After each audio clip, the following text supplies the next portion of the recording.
साथियों नमस्कार, शुभ संध्या। स्वागत है आप सभी का आपके पसंदीदा प्लेटफॉर्म द ऑफिसर्स एकेडमी, एकमात्र ऐसा बिहार का संस्थान जो कि जीविका भर्ती के लिए लगातार आप सभी को मैराथन कक्षाएं उपलब्ध करा रहा है। ऐसे समय में जबकि कई सारे पदों की परीक्षा जो संपन्न हो चुकी है, बावजूद इसके मेरे लिए हर एक छात्र जो है महत्वपूर्ण है। इसलिए संस्था आप सभी को लगातार मैराथन कक्षाएं उपलब्ध करा रही है। आप अलग अलग परीक्षाओं की तैयारी भी करते हैं। ऐसे में आप जानते हैं कि बिहार के अंतर्गत होने वाली अलग अलग भर्ती परीक्षाओं के लिए आप सभी को एनसीईआरटी के ऊपर डिपेंड होना पड़ता है। लेकिन अब आपको बहुत चिंता करने की जरूरत नहीं है। हम ऐसी पुस्तक लेकर के आ रहे हैं जिसमें क्लास 6 से लेकर के 12 तक की एनसीईआरटी का संपूर्ण निचोड़ आप सभी को देखने को मिलने वाला है। चाहे हम बात कर ले हिस्ट्री की बात कर लें, पॉलिटी की बात कर ले, ज्योग्राफी की बात कर ले, इकोनॉमिक्स की बात कर ले या फिर साइंस की बात कर ले। साथियों, बहुत जल्द आप सबके हाथों में ये पुस्तक होगी बाय द ऑफिस एकेडमी। एक अद्वितीय पुस्तक है। ऐसी पुस्तक आपने इससे पहले नहीं देखी होगी। लेकिन ये पुस्तक कब आपके हाथों में आ सकती है, किस प्रकार से आ सकती है, इसकी जो घोषणा है वो शशि चरण सर के द्वारा की जाएगी। बहरहाल आप सभी का कलखोल का बहुत बहुत स्वागत है। आइए आज के धमाकेदार मैराथन सेशन को स्टार्ट करते हैं। अगर आप इस सेशन में लाइव बन गए हैं तो वीडियो को लाइक कर लीजिए, शेयर कर लीजिए और चैनल को पहली बार विजिट कर रहे तो सब्सक्राइब कर लीजिए। साथियों, रात को तकरीबन 10 बजे तक आप सभी हमारे साथ बने रहिएगा। बिहार जीविका भर्ती के अंतर्गत जो अलग अलग विषयों से आप सभी से प्रश्न पूछे जाएंगे, उन सबको संकलित करके इकट्ठा करके इस मैराथन कक्षा को लेकर के मैं डॉक्टर जितेंद्र पांडे उपस्थित हुआ हूं। आइए धुआंधार अंदाज में आज के प्रश्नों की श्रृंखला को शुरू करते हैं। पहला प्रश्न आप सबकी स्क्रीन पर दिख रहा होगा। जो पहला प्रश्न आप सबकी स्क्रीन पर दिख रहा है उसका उत्तर भी करना। बहुत ढेर सारे प्यार के लिए आप सभी का बहुत धन्यवाद। दिल की अनंत गहराइयों से आप सभी का आभार। ऐसा ही अपना प्यार, स्नेह, सहयोग आप अपनी संस्था द ऑफिसर एकेडमी के लिए बनाए रखिएगा। हमारा प्रयास होगा कि नित्य नूतन हम आपके लिए कुछ ऐसा करें जो आपकी सफलता के लिए रामबाण साबित हो, आपकी सफलता जिससे सुनिश्चित हो पाए। साथियों, मतलब कमेंट बॉक्स को आपने लाले लाल कर दिया एकदम। हाँ, शुरुआत नहीं ऐसे कर देंगे, घायल कर देंगे। पढ़ाएंगे कैसे भाई? यह सब कीजिएगा तो कैसे पढ़ाएंगे? हाँ, आपसे लाइक शेयर चाहिए। आपसे क्या चाहिए? लाइक शेयर चाहिए। आपसे लाइक शेयर चाहिए, चैनल सब्सक्राइब चाहिए। साथियों, पहला प्रश्न है कि सामुदायिक विकास कार्यक्रम सीडीपी की एक क्या सीमा थी? अब आप कहेंगे साहब सामुदायिक विकास कार्यक्रम, पहले ये बता दूं तो सामुदायिक विकास कार्यक्रम के विषय मैंने आपको पहले भी बताया है, दोबारा से बता देता हूं। आप जानते हैं कि देश की आजादी के बाद 1952 में 1952 ईस्वी में एक ऐसा कार्यक्रम शुरू किया गया जो कि समुदाय विकास के लिए समर्पित किया गया था। यानी कि कैसे करके हम अपने ग्रामीण क्षेत्रों या अलग अलग समुदायों से आने वाले या देश के विभिन्न समुदायों को कैसे हम विकसित कर सकते हैं, कैसे उनके लिए आजीविका का प्रबंध कर सकते हैं, कैसे उनके रहन सहन खान पान का प्रबंध कर सकते हैं, कैसे शिक्षा, स्वास्थ्य, सड़क, पानी, बिजली आदि की व्यवस्था कर सकते हैं। इसको लेकर के एक समेकित कार्यक्रम चलाया गया साथियों, जिसका नाम रखा गया था सीडीपी यानी कि कम्युनिटी डेवलपमेंट प्रोग्राम रखा गया था। लेकिन इसमें समस्या थी। आप जानते हैं कि जब भी किसी काम की शुरुआत पहली बार की जाती है तो जरूरी नहीं होता कि पहली बार में वो छा जाए। कई बार ऐसा होता है कि आपको उसमें चुनौतियां, कठिनाइयां आती हैं। लेकिन मानो जब जोर लगाता है पत्थर पानी बन जाता है कौन विघ्न ऐसा जो टिक सके मानव के भीतर? ऐसा है कुछ क्या जो आपके सामने टिक पाएगा? नहीं टिक पाएगा। इसलिए जब पहली बार इस सीडीपी कार्यक्रम को शुरू किया तो उसमें बड़ी सारी चुनौतियां आई। आगे चलकर कार्यक्रम को बंद कर दिया गया। जब कार्यक्रम को बंद किया गया दोस्तों, इसमें से कमियों के ऊपर फोकस किया गया कि आखिर वजह क्या थी जिसके चलते हमें इस कार्यक्रम को बंद करना पड़ा। पहला कह रहे यह केवल शहरी क्षेत्रों पर केंद्रित था। नहीं भाई, यह केवल शहरी क्षेत्रों पर केंद्रित नहीं था। समस्या की बात क्या थी इसमें? समस्या की बात यह थी कि इसमें जो मुख्य रूप से जो टॉप डाउन प्रोसेस जो चल रहा था, ऊपर से नीचे आने की जो प्रक्रिया कार्यक्रम की चल रही थी, इसमें लोचा हो गया, इसमें गड़बड़ झाला हो गया। भाई क्या हो गया? गड़बड़ झाला यहीं पे हो गया। दरअसल ऐसा नहीं था केवल शहरी क्षेत्र, ये ग्रामीण क्षेत्रों पर भी केंद्रित थी या ग्रामीण लोगों को भी इसने कवर किया। फिर कह रहे इसमें लोक भागीदारी बहुत अधिक थी। अरे भाई, लोक भागीदारी बहुत अधिक हुई, दिक्कत क्या है? किसी भी योजना के सफल होने के लिए उसमें लोक भागीदारी का होना आवश्यक है। जैसे एक योजना चलाई गई, प्रधानमंत्री जनधन योजना। मुझे पता है कि जनधन योजना के अंतर्गत क्या किया गया, सरकार ने आग्रह किया कि आप नजदीकी बैंक पर जाइए, अपना खाता खुलवाइए। अब एक बात बताओ, अगर इसमें जन भागीदारी नहीं होती तो क्या जनधन योजना में इतने खाते खुल पाते? नहीं खुल पाते। क्यों? क्योंकि कोई बैंक का जो कर्मचारी वो आपके घर आके तो खाते खोल नहीं रहा था। खाते खुलवाने के लिए आपको वहां पर जाना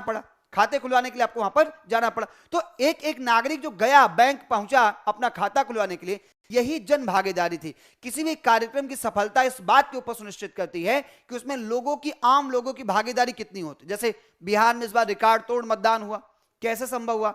क्योंकि आम नागरिकों ने जाकर के बढ़ चढ़कर मतदान किया। नहीं तो चुनाव आयोग हर बार कहता है कि मतदान अधिकतम कीजिए, सरकारें कहती हैं, जनप्रतिनिधि कहते हैं, सब कहते हैं कि मतदान कीजिए, लेकिन इतना नहीं होता है जब तक जन भागीदारी नहीं हो।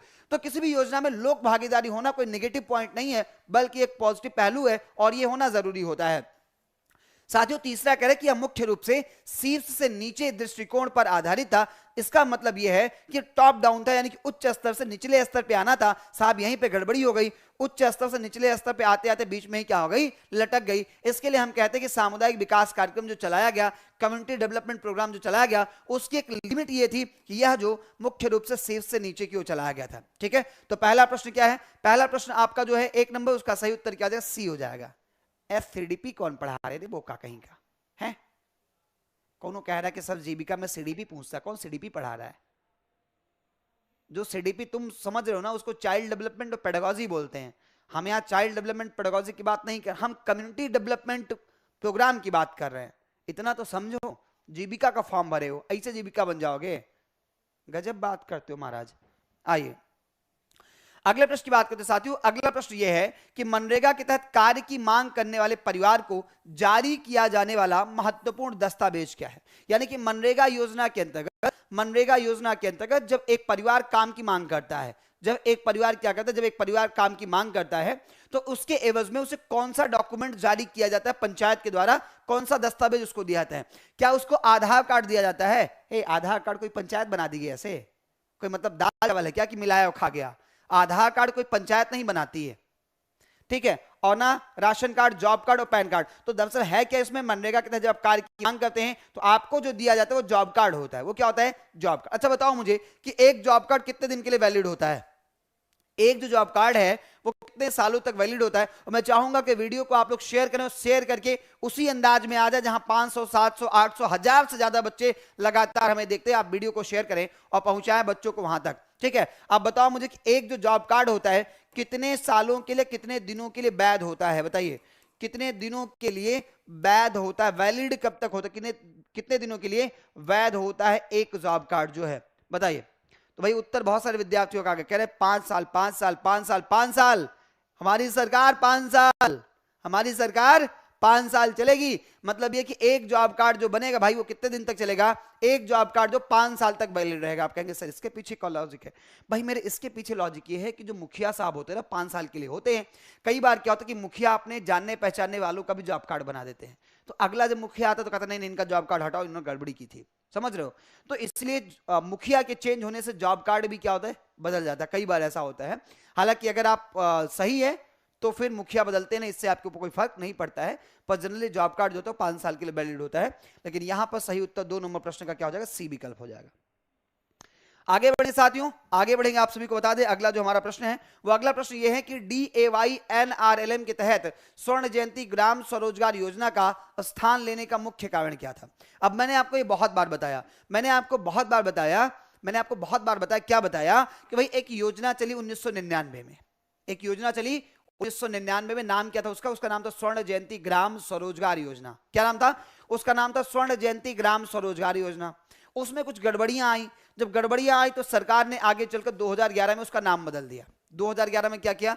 2011 में नाम बदल दिया। साहब जब नाम बदला तो उसका नाम रख दिया गया दीनदयाल अंत्योदय योजना, national rural livelihood mission, NRLM कर दिया गया। प्रश्न यह है कि हमें ऐसी क्या जरूरत पड़ गई कि हमने SGSY को NRLM में बदल दिया? क्या वजह थी? भाई कोई अपना रूप बदल देता है, कोई अपना रूप बदल देता है, कोई अपना हुलिया बदल देता है, कोई पहनावा, कोई अपना स्टाइल बदल। क्यों? कुछ तो वजह रही होगी, कुछ तो मजबूरियां रही होंगी, वरना यूं ही कोई बेवफा नहीं होता है। कुछ तो बात रही होगी कि SGSY का नाम बदल करके क्या कर दिया? NRLM कर दिया गया। क्या वजह थी? यही तो प्रश्न पूछ रहा है कि भाई आखिर वो कौन सी वजह थी जिसके चलते स्वर्ण जयंती ग्राम स्वरोजगार योजना का नाम बदल करके NRLM कर दिया गया? कह रहा है कि भाई इसके पीछे प्रश्न कह रहा है कि एक जो इनको कमी नजर आती है कि SGSY केवल शहरी क्षेत्रों पर केंद्रित थी। अरे ऐसे कैसे हो जाएगा? अरे भाई जब इसका नाम ही है कि स्वर्ण जयंती ग्राम स्वरोजगार योजना तो शहरी क्षेत्रों पे कैसे केंद्रित हो जाएगी? फिर कह रहे हैं कि SGSY में वित्तीय समावेशन और आजीविका संवर्धन पर पर्याप्त ध्यान नहीं था। SGSY केवल पुरुषों के लिए थी, ऐसी भी कोई बात नहीं है। SGSY का कोई लाभ नहीं था, ऐसा हम कह नहीं सकते। दिक्कत की बात यह थी, समस्या की बात यह थी कि SGSY में वित्तीय समावेशन और आजीविका संवर्धन पर पर्याप्त ध्यान ही नहीं दिया गया। जिस उद्देश्य के लिए इस योजना को बनाया गया था, आए थे हरिभजन को वोटन लगे कपास। क्या कहते हैं? कहते थे आए थे हरिभजन को वोटन लगे कपास। किसी एक उद्देश्य के लिए योजना को शुरू किया गया था और उस उद्देश्य को छोड़कर कोई और उद्देश्य पूरा करने लग गए। तो सरकार ने कहा रुको जरा, सबर करो, तुम्हारा नाम ही बदल देते हैं, तुम्हारी पहचान बदल देते हैं। तो इसके पीछे की मुख्य वजह क्या रही कि SGSY में वित्तीय समावेशन और आजीविका संवर्धन पर पर्याप्त ध्यान नहीं दिया गया था, इस वजह से इसका नाम बदल दिया गया। एक बार वीडियो को शेयर कर लीजिएगा, सेशन पसंद आया तो आप लोग इसको लाइक कर लीजिए, चैनल को पहली बार विजिट करें तो सब्सक्राइब भी कर लीजिए। प्रतिदिन शाम को 7 बजे से हमारी मैराथन कक्षा होती है। इस क्लास का PDF प्राप्त करने के लिए हमारे एप्लीकेशन को इंस्टॉल कर लीजिए। जब आप देखेंगे टैब पे जाएंगे, एप्लीकेशन को इंस्टॉल करने के बाद नीचे आपको एक ई-बुक का सेक्शन मिलेगा और वहीं पर इस क्लास का PDF आपको मिल जाएगा। साथियों, अगला प्रश्न हमारा 4 नंबर का जो प्रश्न है वो कह PMAYG के तहत घरों के निर्माण तकनीक का उपयोग किया जाता है कि प्रगति की निगरानी के लिए। प्रश्न यह है कि प्रधानमंत्री आवास योजना के अंतर्गत, किसके अंतर्गत? प्रधानमंत्री आवास योजना के अंतर्गत जब आपको आवास आवंटित किया जाता है तो आप किस प्रकार से काम करवा रहे हैं, इसकी देखरेख करने के लिए कौन सा तकनीक अपनाया जाता है? क्या ड्रोन मैपिंग की जाती है, या सैटेलाइट इमेजरी के द्वारा, या जियो टैगिंग के द्वारा, या 3D प्रिंटिंग के द्वारा? तो 3D प्रिंटिंग जो पुरानी बात हो गई। अभी क्या किया, जब हमने ब्रह्मोस चलाया पाकिस्तान के ऊपर, उसका नूर खान बेस उड़ गया। जब हमने ब्रह्मोस चलाया पाकिस्तान का नूर खान एयरवेस उड़ गया।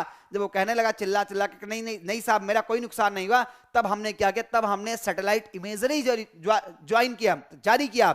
बताया हमने सैटेलाइट इमेजरी के द्वारा हमने बताया कि देखो पहले तुम इस प्रकार से थे, हमने जब तुमको मारा, घुस के मारा, ब्रह्मोस से मारा, तब तुम्हारा जो नूर खान एयरबेस है वो ऐसे होगा। तो वो सैटेलाइट इमेजरी है। लेकिन नहीं, जो मकान की होती है ना, उसमें हम जियो टैगिंग को प्रयोग में लेके आते हैं। किसको? जियो टैगिंग को प्रयोग में लाते हैं, क्योंकि ये बहुत कॉस्टली पड़ जाएगा। तो हम क्या करते हैं, जियो टैगिंग को प्रयोग में लेके आते हैं। कितनी बार टैगिंग होती है साहब? 3 बार टैगिंग होती है। कितनी बार होती है? 3 बार टैगिंग होती है। इस बात को ध्यान रखिएगा। पहली बार की जो टैगिंग होती है वह जब आपके मकान की नींव पड़ रही होती है, उस दौरान टैगिंग की जाती है। कब की जाती है? जब मकान की नींव पड़ रही होती है। रीता कुमारी का कल एग्जाम है। रीता बिटिया, बहुत शुभकामना आपको, ईश्वर आपको सफल करे। आपने जिस प्रकार से मेहनत की हो उसी प्रकार से प्रश्न आपको देखने को मिले और आप अधिकारी बन जाए। इसके बाद हमको चमचम जरूर खिलाइएगा, ठीक है? और कुछ आशीर्वाद दें आपको कि अभी के लिए इतना ठीक है? अब पढ़िए चुपचाप से, ठीक है? तो एक बार न्यू पढ़ने पर होता है, एक बार जब आपकी दीवार खड़ी हो जाती है तब होता है, और एक बार जब छत पढ़ने को होता है तब ये कुल मिलाकर 3 बार जियो टैगिंग की जाती है। तो सही उत्तर यहां पर क्या हो जाएगा? सी विकल्प हो जाएगा। जियो टैगिंग का मतलब क्या है? वो रिलायंस वाला जियो नहीं, इस जियो का मतलब जियोग्राफिकल टैगिंग, यानी कि भौतिक सत्यापन किया जाता है। क्या कहता है? भौतिक सत्यापन किया जाता है। यहां पर भौतिक सत्यापन किया जाता है। आइए अगला प्रश्न, PMGSY के तहत परियोजना प्रस्ताव की मंजूरी कौन सी समिति करती है? प्रधानमंत्री ग्राम सड़क योजना जो है, प्रधानमंत्री ग्राम सड़क योजना जो है ना, उसमें जो प्रोजेक्ट होते हैं उनकी मंजूरी कौन करता है? उनकी मंजूरी कौन करता है? राज्य स्तरीय स्थायी समिति करती है, ग्राम पंचायत करती है, या ग्रामीण विकास मंत्रालय की सशक्त समिति करती है, या फिर जिला कलेक्टर करता है? आपको बताना है कि प्रधानमंत्री ग्राम सड़क योजना के अंतर्गत जो है, प्रधानमंत्री ग्राम सड़क योजना के अंतर्गत प्रोजेक्ट को जो है पास कौन करता है? तो साथियों इसके लिए क्या है कि ग्रामीण विकास मंत्रालय में सशक्त समिति है और वही इस प्रकार के प्रोजेक्ट क्या करती है? पास करती है। ऐसे 5 नंबर प्रश्न का उत्तर साथियों सी विकल्प हो जाएगा। अब देखो, सब मत कह दो सबका कल एग्जाम है, सब लोग कल एग्जाम दे दीजिए, बाद में कौन एग्जाम देगा? बाद में भी तो किसी को एग्जाम देना चाहिए कि सब लोग कल एग्जाम दे दीजिएगा। कुछ लोग कल आशीर्वाद ले लीजिएगा, कुछ लोग परसों ले लीजिएगा, कुछ लोग उसके अगले दिन ले लीजिएगा, है ना? चलिए अगले प्रश्न की बात करते हैं। अगला प्रश्न है साथियों कि राष्ट्रीय मातृत्व लाभ योजना NMBS जो NSAP का एक घटक हुआ करती थी को बाद में किस मंत्रालय को हस्तांतरित कर दिया गया था? अब इसमें बढ़िया सा प्रश्न पूछा है। प्रश्न पहला यह है कि ये जो कह रहा है कि राष्ट्रीय मातृत्व लाभ योजना NMBS जो पहले NSAP का घटक हुआ करता। NSAP क्या है? नेशनल सोशल असिस्टेंस प्रोग्राम है। क्या है? नेशनल सोशल असिस्टेंस प्रोग्राम है, जिसकी शुरुआत 15 अगस्त को कब की गई थी? 15 अगस्त 1995 को की गई थी साथियों। कब की गई थी? 15 अगस्त 1995 को इसकी शुरुआत की गई थी।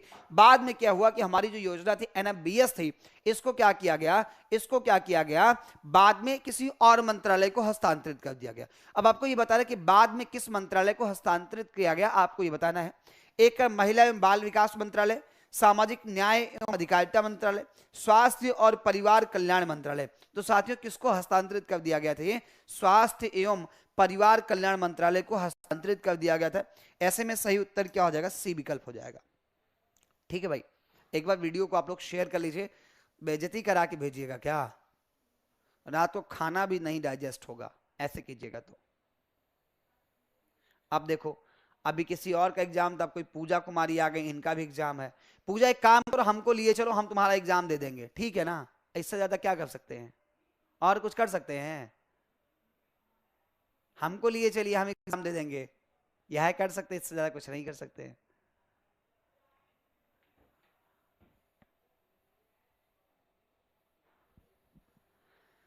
चलिए अगले प्रश्न की बात करते हैं दोस्त। अगला जो प्रश्न है वो कह रहा है कि पीएम किसान योजना किसानों को किस प्रकार की ऋणग्रस्तता से मुक्ति दिलाने में मदद करती है? यानी कि पीएम किसान योजना जो है वो किसानों को किस प्रकार के ऋण से मुक्त कराती है। हमने आपको बताया है कि पीएम किसान योजना जो है, पीएम किसान योजना जो वो क्या करती है, वो 2-2 हजार रुपए की 3 किस्त किसानों को देती है। कितने? 2-2 हजार रुपए की 3 किस्त किसानों को देती है। साहब ये 2-2 हजार रुपए की जब 3 किस्त किसानों को देती है तो उनसे कहती है तुम इधर उधर से जो लोन ले रहे हो ना साहूकारों से, एक बात बता दें, क्या कहते हो आप लोग, बता दें।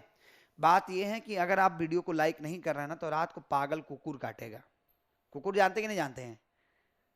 सबके गली मोहल्ले में तो कुकुर होबे करेंगे, तो अगर कुकुर है तो काट लेगा। पगला वाला, कौन सा वाला? पगला वाला काटेगा, क्योंकि काला कौवा काटता था, गुजरे जमाने की पुरानी बात हो गई, अभी पागल कुकुर काटेगा। इसलिए वीडियो क्या करो, लाइक कर लो। तो भाई मेरे ये है कि प्रश्न पूछा गया कि पीएम किसान योजना किसानों को किस प्रकार की ऋणग्रस्तता से मुक्ति दिलाने के लिए की जाती है। तो साथियों हमने आपको कई बार बताया कि अनौपचारिक ऋण स्रोतों जैसे साहूकारों पर डिपेंडेंसी जो होती थी, पता चलता उनसे ऋण लोग ले लेते थे और ऋण लेने के बाद उनका कभी पूरा नहीं कर पाते थे। एक बार आप इस साहूकार से जो है ऋण ले लीजिए, इसके बाद जो आप कभी इसका पूरा नहीं। कौन कह रहा है कि सर ऐसे मत बोलिए, डर लग रहा है। लगना चाहिए डर। बोले राम सकोप तब बिन ही न मान जलद जड़ गए 3 दिन बीत। राम जी जब लंका को जा रहे थे तो उन्होंने समुद्र से आग्रह किया कि समुद्र रास्ता दे दो भाई, हम अपनी सेना समेत क्या करें, हम अपनी सेना समेत उस पार चले जाएं और माता सीता को सुरक्षित ले आए। 3 दिन तक उन्होंने रामेश्वरम में पूजा की समुद्र देवता से, आग्रह किया, अनुनय विनय किया कि साहब हमको रास्ता दे दो, पर समुद्र देवता नहीं माने, नहीं रास्ता दिए। तब उन्होंने कहा लक्ष्मण जरा ले आओ मेरा धनुष बाण। तो उस पर लिखा बाबा गोस्वामी तुलसीदास ने कि जलद न माने जड़द बिन गए 3 दिन बीत, बोले राम सकोप तब भय बिन होय न प्रीत। राम जी गुस्से में आ गए साहब, बोले कि बिना भय के प्रीत भी नहीं होती है। आप लोग कह रहे हैं कि आप लोग वीडियो नहीं लाइक करेंगे और पागल कुकुर नहीं काटेगा, बिल्कुल काटेगा, पक्का है काटेगा। फिर सुई लगवाइएगा, कई को सुई लगेगा। बहरहाल तो अनौपचारिक स्रोतों से आप जो है लोन मत लीजिए, क्योंकि सरकार आपको पीएम किसान सम्मान निधि योजना के अंदर पैसा देती है। अगला प्रश्न, RKVY के तहत परियोजनाओं की निगरानी के लिए किस तकनीक का उपयोग किया जाता है? अब RKVY क्या है? तो राष्ट्रीय कृषि विकास योजना। RKVY का मतलब क्या है? RKVY राष्ट्रीय कृषि विकास योजना है। और इस राष्ट्रीय कृषि विकास योजना के अंतर्गत साथियों इसकी निगरानी के लिए कौन सी तकनीक प्रयोग में लाई जाती है? केवल मैनुअल रिपोर्टिंग होती है, केवल वित्तीय ऑडिट होता है, जियो टैगिंग और रिमोट सेंसिंग होता है, केवल भौतिक बैठकों के द्वारा। तो साथियों RKVY योजना जो है ना, RKVY योजना जो है, चलो अभी कुछ लोगों ने लाइक कर लिया, अब भी कुछ लोग नहीं किए हैं, ये लोग मानते नहीं हैं, ये लोग मानते नहीं हैं। खैर, तो इसमें जियो टैगिंग और रिमोट सेंसिंग होती है, जियो टैगिंग और रिमोट सेंसिंग होती है RKVY योजना के अंतर्गत, इसकी प्रगति और बाकी चीजों की निगरानी के लिए। अगला प्रश्न 9 नंबर का कि जननी शिशु सुरक्षा कार्यक्रम JSSK का मुख्य उद्देश्य क्या है? जननी शिशु सुरक्षा योजना, जननी का मतलब माता होता है, क्या होता है? जननी। कोई कह रहा सब पेड क्लास नहीं चल रहा, कौन है ये? जगाओ जरा इनको। सिलेबस पूरा होने के बाद भी जो पढ़ाएंगे, यहां तक खा लियो, बारात गए थे बियाह में और यहां तक खा लियो, उसके बाद दिखाओगे? जब गले तक खा लियो इसके बाद नहीं खाया जाएगा। बेटा सिलेबस पूरा हो गया तब थोड़ी ना पढ़ाएंगे, गजब बात करते हो। तो ये कि जननी शिशु सुरक्षा कार्यक्रम JSSK का मुख्य उद्देश्य क्या है? बच्चों को स्कूल भेजना। जननी का मतलब माता होता है, जननी का मतलब माता होता है। पहले हमारे यहाँ क्या था कि शिशु मृत्यु दर बहुत ज्यादा थी, यानी कि बच्चों का जन्म होता था तो उनका जीवन बचाना मुश्किल हो जाता था। तो 5-5, 6-6 बच्चों का जन्म होता तो कोई एक बच्चा जीवित बचता था, फिर उसका निरहू, घुरहू, खिलावन, लुटावन ऐसे नाम रख दिया जाता था। ठीक है, तो धीरे धीरे मेडिकल डेवलप हुआ, अलग अलग योजनाएं चलाई गई जिसमें जो बच्चों की माँ है और जो नवजात शिशु हैं इन सबकी जीवन रक्षा के लिए कई सारी योजनाएं चलाई गई, कई सारे लाभ उनको दिए गए। तो इसका इम्पैक्ट ये हुआ कि जो शिशु मृत्यु दर थी वो कम हुई। ऐसी एक योजना है जिसको जननी शिशु सुरक्षा कार्यक्रम कहते हैं। इसका उद्देश्य क्या है? बच्चों को स्कूल भेजना है, गर्भवती महिलाओं और बीमार नवजात शिशुओं को सार्वजनिक स्वास्थ्य सुविधाएं देना, मुफ्त और कैशलेस सेवाएं प्रदान करना। देखो सही बात तो यह है कि इसका उद्देश्य यही है, इसका उद्देश्य यही है कि इनको कैशलेस सुविधा दीजिए, इनको कैशलेस सुविधा दीजिए, इनका इलाज कराइए, इनको बेहतर प्रकार की सुविधा दीजिए, जिससे ना तो शिशुओं की मृत्यु हो और ना ही इनकी मां को जिन्होंने इनको जन्म दिया। ये है हमारी योजना जिसको हम क्या कहते हैं? जननी शिशु सुरक्षा योजना। बात करेंगे साथियों, अगले प्रश्न की बात करेंगे। अगला जो हमारा प्रश्न है वो कह रहा है कि जीविका द्वारा ग्रामीण युवाओं और बच्चों के लिए ज्ञान और कौशल विकास को बढ़ावा देने के लिए क्या स्थापित किए गए हैं? जीविका ने क्या किया है? जीविका ने क्या किया भाई? जीविका ने किया यह है कि ग्रामीण क्षेत्रों में, जीविका ने क्या किया? ग्रामीण क्षेत्रों में आप देखेंगे तो ज्ञान और कौशल विकास को बढ़ावा देने के लिए कुछ स्थापित किया। क्या स्थापित किया है? केवल कृषि प्रशिक्षण केंद्र, सामुदायिक पुस्तकालय और करियर विकास केंद्र, खेल क्लब या स्वास्थ्य क्लिनिक। तो जीविका ने क्या स्थापित किया है? जब जीविका की बात है क्या स्थापित किया है, तो जीविका ने स्थापित किया मेरे भाई सामुदायिक पुस्तकालय और करियर विकास केंद्र स्थापित किया। क्या स्थापित किया है? सामुदायिक पुस्तकालय और करियर विकास केंद्र स्थापित किया जीविका में। ऐसे में सही उत्तर इस प्रश्न का बी विकल्प हो जाएगा। क्या हो जाएगा? बी विकल्प हो जाएगा।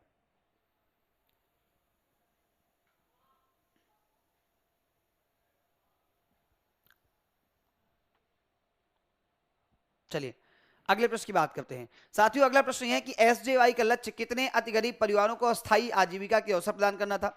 SJY का मतलब सतत जीविकोपार्जन योजना है। ये वही योजना है जो मद्य निषेध कानून के बाद बिहार सरकार के द्वारा लागू की गई थी। मैंने लगातार आप सभी को बताया कि मद्य निषेध कानून के बाद बिहार सरकार के द्वारा इस योजना को लागू किया गया। साथ ही जब योजना को लागू किया गया तो इसमें अति गरीब परिवारों को अस्थायी आजीविका दिलाने का प्रयास किया गया। पर प्रश्न यह है कि शुरुआती दिनों में कितने फैमिलीज को टारगेट किया गया था, यानी कितने परिवारों को लक्षित करके इस योजना को शुरू किया गया था? क्या 50,000 परिवार टारगेट में थे, 75,000, 1 लाख या फिर 5 लाख परिवार शुरुआती समय में लक्षित किए गए थे? साथियों शुरुआती समय में अगर बात करें कितने परिवार लक्षित किए गए थे तो यहाँ पर 1 लाख परिवार जो है शुरुआती समय में लक्षित किए गए थे। लेकिन जब इसकी सफलता देखी गई तो बाद में फिर इसको 2 लाख कर दिया गया। लेकिन अगर शुरुआती यानी इनिशियल फेज में पूछेगा तो इनिशियल फेज में 1 लाख परिवारों को लक्षित किया गया था। प्रारंभिक लक्ष्य के अंतर्गत इनको जो है इनको सतत जीविकोपार्जन योजना के अंतर्गत शामिल किया गया था। ऐसे प्रश्न का उत्तर क्या हो जाएगा? प्रश्न का उत्तर यहाँ पर साथियों सी विकल्प हो जाएगा।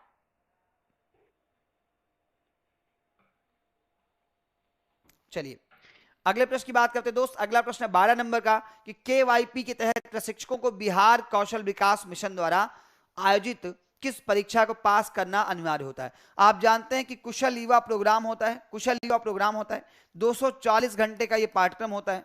इसमें 3 घटक हैं जिसकी ट्रेनिंग आपको दी जाती है। पर प्रश्न ये है कि इसमें जो प्रशिक्षक होते हैं, जो ट्रेनर होते हैं, उस ट्रेनर को भी पहले परीक्षा पास करनी पड़ती है। तो प्रश्न यह है कि जो ट्रेनर है इसके अंतर्गत उन्हें कौन सी परीक्षा पास करनी होती है? उन्हें कौन सी परीक्षा पास करनी होती है?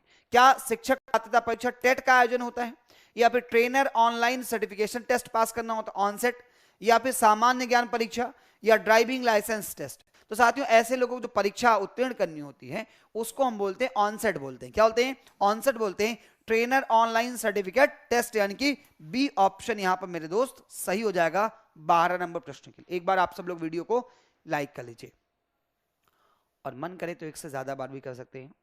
बस ध्यान ये रखना कि विषम की संख्या में कीजिएगा। जैसे 1 बार कीजिए, 3 बार कीजिए, 5 बार कीजिए, 7 बार कीजिए, 9 बार कीजिए, 11, 13 ऐसे विषम की संख्या में आप जो है लाइक कीजिएगा। ठीक है, 1 बार मत कीजिएगा, 3, 5, 7, 9, 11, 13 ऐसे कीजिएगा विषम की संख्या में। ठीक है, विषम की संख्या में।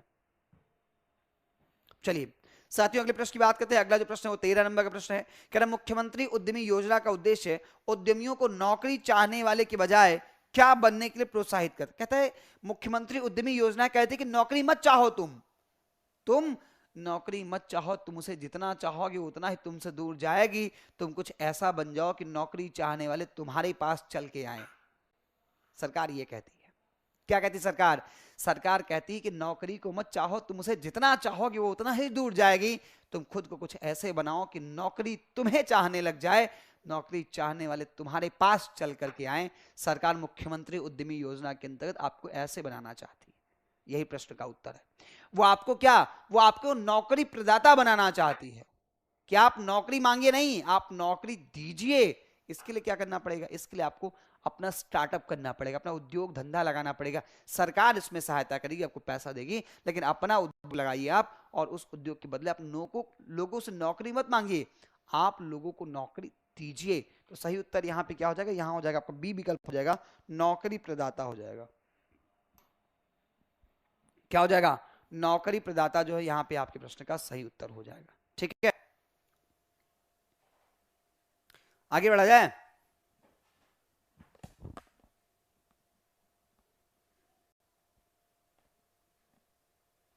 मोहम्मद जोहान कह रहे हैं सर योर वॉइस, मेरी आवाज इतनी पसंद है क्या? लूप पे लगा करके रात को सुनते रहना, नींद बढ़िया आएगी अगर ऐसा है तो। चलिए अगले प्रश्न की बात करते हैं साथियों। अगला प्रश्न 14 नंबर का प्रश्न है कि बिहार में लगभग कितने परिवारों का नाम MAYG के तहत सूचीबद्ध किया गया है जिन्हें PMAYG की प्रतीक्षा सूची में शामिल नहीं किया गया था। मतलब ये कि बिहार में कितने ऐसे लोग हैं जिनको मुख्यमंत्री आवास योजना के अंतर्गत लिस्टेड किया गया है, जो कि प्रधानमंत्री आवास योजना के अंतर्गत लिस्टेड नहीं थे, उसमें छूट गए थे, तो उनको मुख्यमंत्री आवास योजना के अंतर्गत लिस्टेड किया गया है। आखिर वो कितने लोग हैं? क्या उनकी पॉपुलेशन जो 10 लाख से ज्यादा है, 20 लाख से ज्यादा है, 32 लाख से ज्यादा है, 40 लाख से ज्यादा है?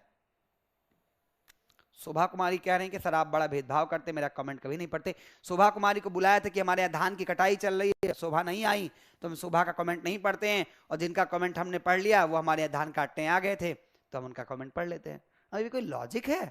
अरे भाई 500 कुछ बच्चे देख रहे, कमेंट इतनी तेजी के साथ चल रहा है, वो तो भला मानो मेरा कि दिखाई पड़ता है, नहीं अगर आंखें कमजोर होती है तो दिखाई भी नहीं पड़ता आपका कमेंट। और यहाँ से टीवी जो 5 मीटर दूरी पे लगी है, तो आपका कमेंट दिख जा रहा है तो पढ़ ले रहे हैं, फिर कह रहे भेदभाव करते हो, गजब हो।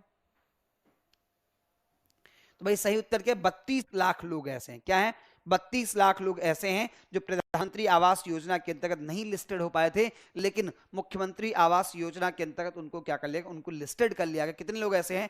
ऐसे 32 लाख से ज्यादा लोग हैं जिनको मुख्यमंत्री आवास योजना के अंतर्गत लिस्टेड किया गया है, जो कि प्रधानमंत्री आवास योजना के अंतर्गत लिस्टेड नहीं किए गए थे।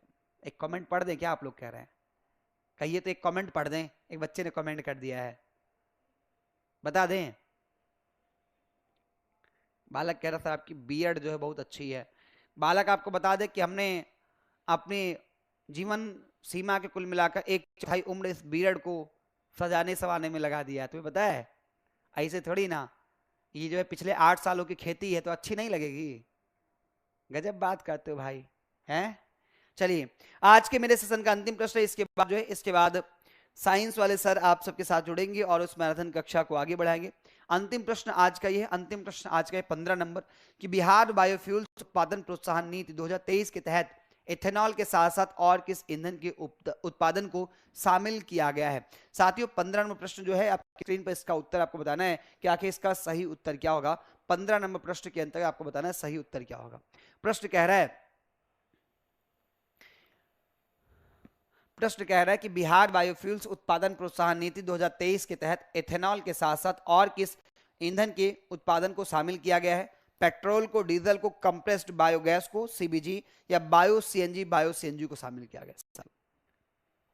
एक और कमेंट शामिल कर लें। कह रहा है एक बच्चा के कल के एग्जाम के विषय में बताओ। नहीं बता सकता क्योंकि मैं बता दूंगा कल वही क्वेश्चन आ जाएगा, तो इकोनॉमिक ऑफेंस यूनिट जो है ना वो हमको आर्थिक अपराध इकाई जो हमको उठा ले जाएगी, उसके बाद इतना सूतेगी कि हड्डियां 206 के बाद 412 हो जाएंगी। तो अभी हम नहीं बता, एग्जाम हो जाएगा तब बताऊंगा, पहले बता दूंगा तो कुटा देंगे आप लोग हमको। बहरहाल तो इस प्रश्न का सही उत्तर क्या साथियों? इस प्रश्न का सही उत्तर सी विकल्प हो जाएगा। कंप्रेस्ड बायोगैस और बायो सीएनजी के उत्पादन के ऊपर उन्होंने काम किया है। इसके बाद साइंस वाले सर आगे कंटिन्यू करेंगे इस सेशन को। मुझे दीजिए अनुमति, हमारी आपकी मुलाकात जो है कल फिर होगी, कल फिर शाम को 7 बजे होगी। तब तक के लिए मुझे दीजिए अनुमति। आप सभी लोग स्वस्थ रहें, व्यस्त रहें, पढ़ते रहें और इस मैराथन कक्षा को खूब ढेर सारा स्नेह दें, साथ दें। वीडियो को लाइक करें, शेयर करें, खूब सारे लोगों तक पहुंचाएं। आज के लिए इतना ही हम करते हैं। मेरे साथ जो है जुड़ेंगे अब साइंस वाले सर राहुल सर। जोरदार तालियों के साथ स्वागत कीजिए। और जो दिल आज तक आप लोगों ने हमें नहीं दिया, जो बचा के रखा है, वो राहुल सर को दे दीजिए। राहुल सर आइए, आप जो है अपनी जेब में सब दिल भर लीजिए आप।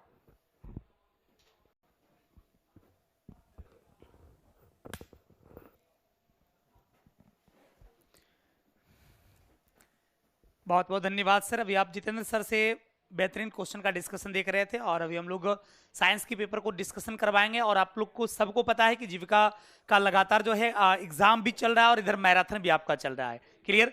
तो एग्जाम और मैराथन दोनों क्या है भाई, तो साथ साथ चल रहा है। और मुझे पूरी उम्मीद है कि यदि आप इस तरीके से लगातार अपने सेशन में आप लगातार यदि बने रहिएगा, चीजों को सीखते जाइएगा, समझते जाइएगा, तो आने वाली परीक्षा में जो है आप काफी बेहतर कर पाइएगा। तो एक बार सभी लोग एक साथ सेशन को लाइक कर दीजिए। जितने भी हमारे प्यारे साथी सेशन को देख रहे हैं सभी लोग एक साथ सेशन को लाइक करके शेयर कर दीजिए ताकि आपके दोस्त लोग भी सेशन से जुड़ सके।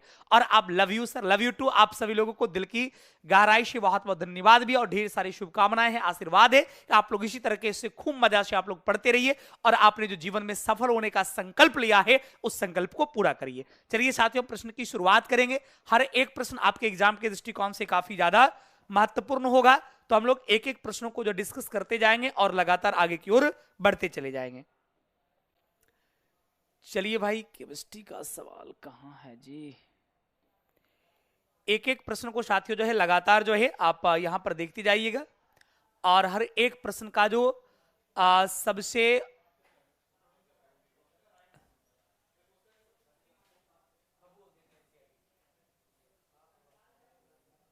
सही उत्तर होगा साथियों आप कमेंट भी जरूर करिएगा।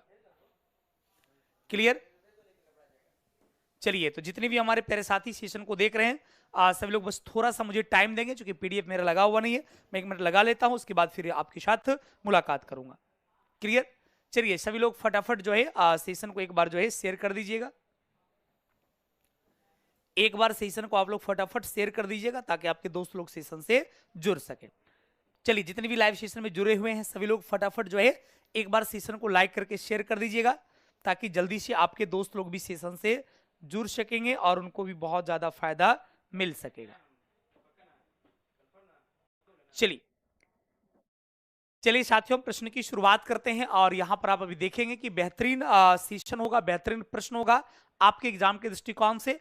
उससे पहले प्रश्न की शुरुआत से पहले साथियों मैं आपको बता दूं कि कमिंग सून यानी आने वाला है द ऑफिसर्स एकेडमी के इतिहास में पहली बार वैसे पुस्तकों का संग्रह जो एकमात्र पुस्तक पढ़कर जो है आप अपनी सफलता को कायम कर सकते हैं। वह किताब इतिहास का भी होगा, भूगोल का भी होगा, राजनीति व्यवस्था का भी होगा, अर्थव्यवस्था का भी होगा और आपका साइंस का भी होगा। चाहे आप राजनीति विज्ञान की बात करते हैं, चाहे आप ज्योग्राफी की बात करते हैं, चाहे आप इकोनॉमी की बात करते हैं, चाहे साइंस की बात करते हैं, हिस्ट्री की बात करते हैं, ज्योग्राफी की बात करते हैं, तमाम साथियों टॉपिक का जो है बुक आ रहा है, वो भी एनसीईआरटी 6 to 12 का। मतलब एनसीईआरटी 6 से लेकर 12 तक के एनसीईआरटी का ये निचोड़ आपको मिलेगा। तो एनसीईआरटी 360 डिग्री के रूप में बस से एक किताब आपको सभी प्रतियोगी परीक्षा के लिए पढ़ना है। नहीं कहता रामबाण, मतलब आपकी प्रतियोगी परीक्षा के लिए साथियों जो है ये एक रामबाण बुक होगा। तो इंतजार करिएगा सर के वीडियो का, जिस वीडियो में वो आपको बताएंगे किताब आ चुकी है और मार्केट में उपलब्ध है। बहुत जल्द ये वीडियो आपके सामने सस्ते बनाकर देंगे कि बुक आ चुका है, बुक की लॉन्चिंग हो चुकी है, मार्केट में अमुक तारीख से मिलेगा। और ध्यान रखिएगा ऑफलाइन में भी मिलेगा, मार्केट में भी किताब मिलेगा और ये आपको अमेजन फ्लिपकार्ट पर भी उपलब्ध मिलेगा। जो पटना से बाहर है ऑनलाइन मंगवाकर साथियों इस बुक को अच्छी तरीका से पढ़ भी सकते हैं। चलिए साथियों, प्रश्न की शुरुआत करते हैं और आप देख पा रहे होंगे कि एनसीईआरटी के पन्ने दर पन्ने से ये तमाम सवाल हम बनाते हैं आपके लिए, आपके उज्जवल भविष्य के लिए, ताकि आप अच्छी तरीका से चीजों को पढ़ सके और आराम से आप एग्जाम में सफलता हासिल कर सकिए। चलिए सभी लोग इस प्रश्न का जो सही जवाब होगा आंसर कमेंट करिएगा।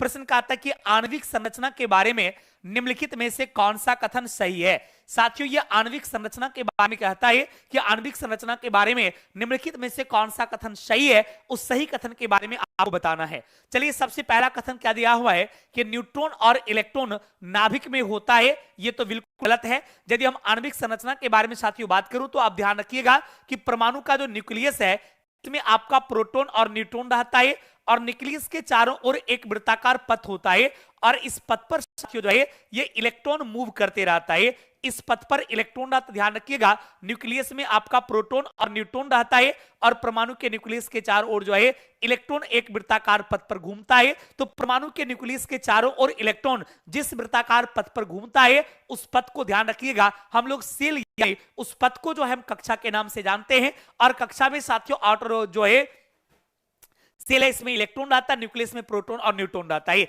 चलिए तो जल्दी कमेंट करके अब आप बताइएगा कि आखिर आपके इस प्रश्न का सही जवाब क्या होगा, आपके इस प्रश्न का सही उत्तर क्या होगा, फटाफट आंसर कमेंट करिएगा। चलिए तो न्यूट्रॉन और इलेक्ट्रॉन जो है ये न्यूक्लियस में होता है, ये बिल्कुल गलत है। अगला कि प्रोटॉन और न्यूट्रॉन नाभिक में होता है, ये बिल्कुल सही है। और इलेक्ट्रॉन नाभिक के चारों ओर जो है ये चक्कर लगाते रहता है, ये सही है। यानी आपके इस प्रश्न का जो सही जवाब हो जाएगा वो विकल्प बी होगा, क्योंकि प्रोटॉन न्यूट्रॉन परमाणु के न्यूक्लियस में है, इलेक्ट्रॉन इसके आउटर मोस्ट सेल में या सेल में जो है ये चक्कर लगाते रहता है। एक इलेक्ट्रॉन यदि क्लॉकवाइज डायरेक्शन में घूमता है तो दूसरा इलेक्ट्रॉन एंटी क्लॉकवाइज डायरेक्शन में घूमता है। यानी परमाणु के न्यूक्लियस के चारों ओर जो है इलेक्ट्रॉन क्या करता है, चक्कर लगाने का काम करता है। इलेक्ट्रॉन नाभिक के चारों ओर जो है ये साथियों रोटेशन करता है। लेकिन याद रखिएगा प्रत्येक इलेक्ट्रॉन जो है एक दूसरे के विपरीत घूमता है। एक यदि क्लॉकवाइज डायरेक्शन में घूमता है तो दूसरा इलेक्ट्रॉन हमेशा साथियों जो है एंटी क्लॉकवाइज डायरेक्शन में घूमता है। इस बात को बिल्कुल ध्यान में रखिएगा। चलिए तो आपका आंसर यहां से बनता है विकल्प B is right answer of this question. Clear. अगला प्रश्न आता है साथियों कि मानव शरीर में कुल हड्डियों की संख्या कितनी होती है। ध्यान रखिएगा साथियों, एक स्वस्थ मानव में के शरीर में हड्डी की कुल संख्या की बात करता है तो हड्डी की कुल संख्या जो है यह आपका 206 होता है। तो जल्दी कमेंट करके बता दीजिएगा आपके इस प्रश्न का सही जवाब क्या हो जाएगा भाई। तो आपके इस प्रश्न का जो सही जवाब हो जाएगा यह आपका 206 हो जाएगा। सभी लोग आंसर कमेंट करिएगा, आपके इस प्रश्न का जो सही जवाब हो जाएगा वो आपका 206 हो जाएगा। लेकिन याद रखिएगा ये तो आपको एक मानव शरीर की बात किया था। कभी कभी आपसे बच्चों के बारे में पूछता है कि बताइए नवजात शिशु में हड्डी की संख्या कितना होता है, कभी कभी पूछता है बच्चों में हड्डी की संख्या कितना होता है। तो डाटा अलग अलग होता है। और याद रखिएगा एक मनुष्य की नॉर्मली बात करेगा तो देश से 206 हो जाएगा। और यदि बच्चों के बारे में पूछेगा बताइए बच्चों में हड्डी की संख्या कितना होता है, यानी बच्चों कहने का मतलब साथियों होता है, ध्यान रखिएगा यहां पर नवजात शिशु के बारे में बात करता है। यदि नवजात शिशु के बारे में बात करता है कि नवजात शिशु में कितना होता है तो नवजात शिशु में साथियों जो है ये आपका 295 से साथियों 310 तक माना जाता है। इस बात को ध्यान रखिएगा, नवजात शिशु में हड्डी की संख्या जो है यह आपका 295 से 310 होता है। और यदि आप बच्चों के बारे में बात करेगा, बाल्यावस्था से बड़ों के बारे में बात करेगा नहीं तो उसमें साथियों जो है आपका 208 हड्डी होता, ध्यान रखिएगा। तो तीन अलग अलग तरीके से जो है यहां पर सवाल पूछता है, लेकिन इस प्रश्न का आंसर तो क्लियर है 206 होगा। लेकिन यदि आपसे एग्जाम में सवाल पूछता है कि बताइए नवजात शिशु में हड्डी की संख्या कितना होगा तो 295 से 310 होगा। औसतन कभी कभी देखिएगा 295 से 310 जो है इसका एवरेज डाटा कभी कभी साथियों जो है यह आपको 300 देता है। तो कंफ्यूज आपको बिल्कुल नहीं करना है।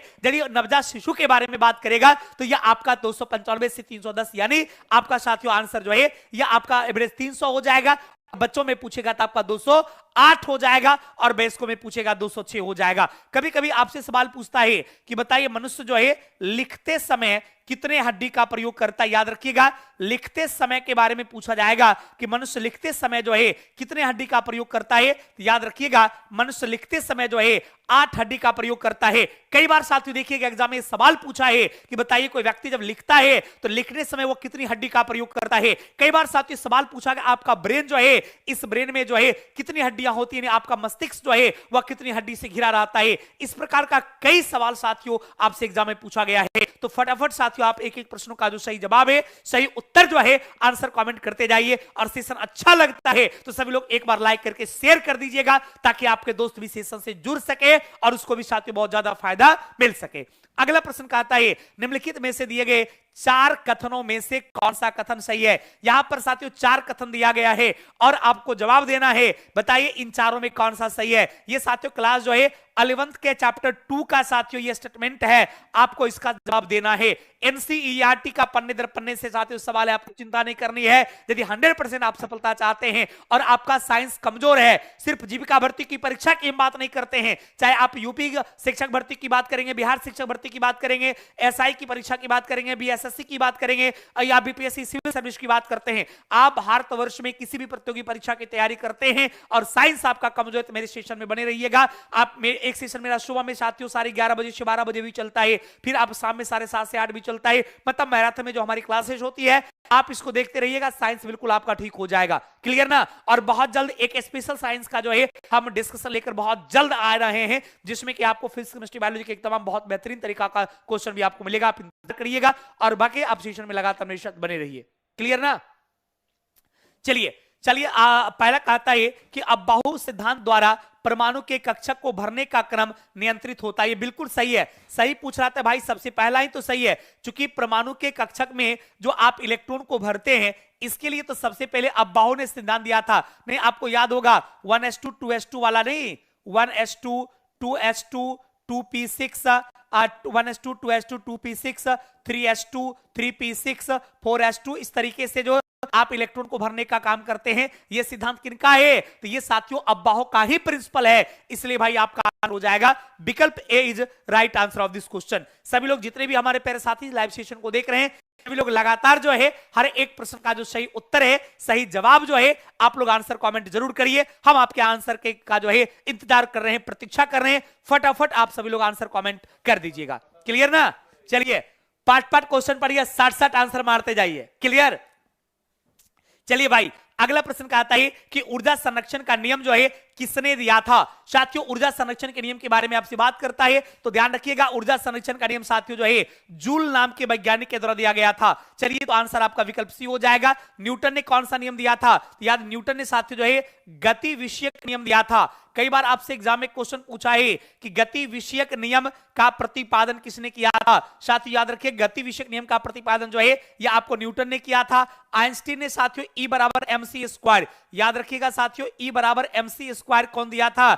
E बराबर mc स्क्वायर जो है ये साथियों आइंस्टीन ने दिया था। और आपको पास्कल ने साथियों जो है आपको प्रेशर का यानी दाब संबंधी नियम साथियों जो पास्कल ने दिया था। चलिए तो आपका आंसर यहां से विकल्प सी हो जाएगा। सभी लोग कमेंट करके बताइएगा।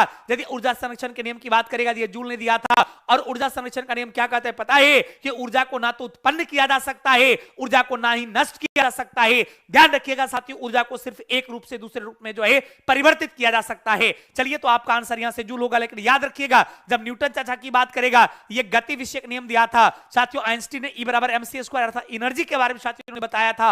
और याद रखिएगा साथियों, यदि हम बात करते हैं पास्कल के बारे में, तो पास्कल द्वारा साथियों जो है दबाव का सिद्धांत दिया गया था। क्लियर ना? तो एक एक प्रश्नों का जो सही उत्तर है, सही जवाब कमेंट करते जाइएगा। अगले प्रश्न से पहले साथियों मैं आपको बता दूं कि मात्र 999 में जो है आपको असिस्टेंट एजुकेशन डेवलपमेंट ऑफिसर के लिए जो है बैच उपलब्ध है ऑफिसर्स एकेडमी के ऐप पर। यदि आप ऑफिसर एकेडमी के ऐप को डाउनलोड अब तक नहीं किया है तो आप कर लीजिएगा। और जिस भी प्रतियोगी परीक्षा की तैयारी करते हैं, काफी कम फी में उसकी बैच यहां उपलब्ध है। और ये वैसी परीक्षा है जिसमें एकमात्र परीक्षा पास करके आप बिहार में बनने वाले हैं अधिकारी। तो मेरा निवेदन है आप लोगों से साथियों, यदि बिहार में आप अधिकारी बनना चाहते हैं तो आप प्ले स्टोर से डाउनलोड करिए और आप सभी साथी इस बैच को परचेज कर लीजिए, जिसमें हर विषय के अलग अलग शिक्षक मिलेंगे और आपको अपनी गुणवत्तापूर्ण शिक्षा से सींचेंगे, आपको साथियों सफलता तक पहुंचाने का भरपूर प्रयास करेंगे। क्लियर?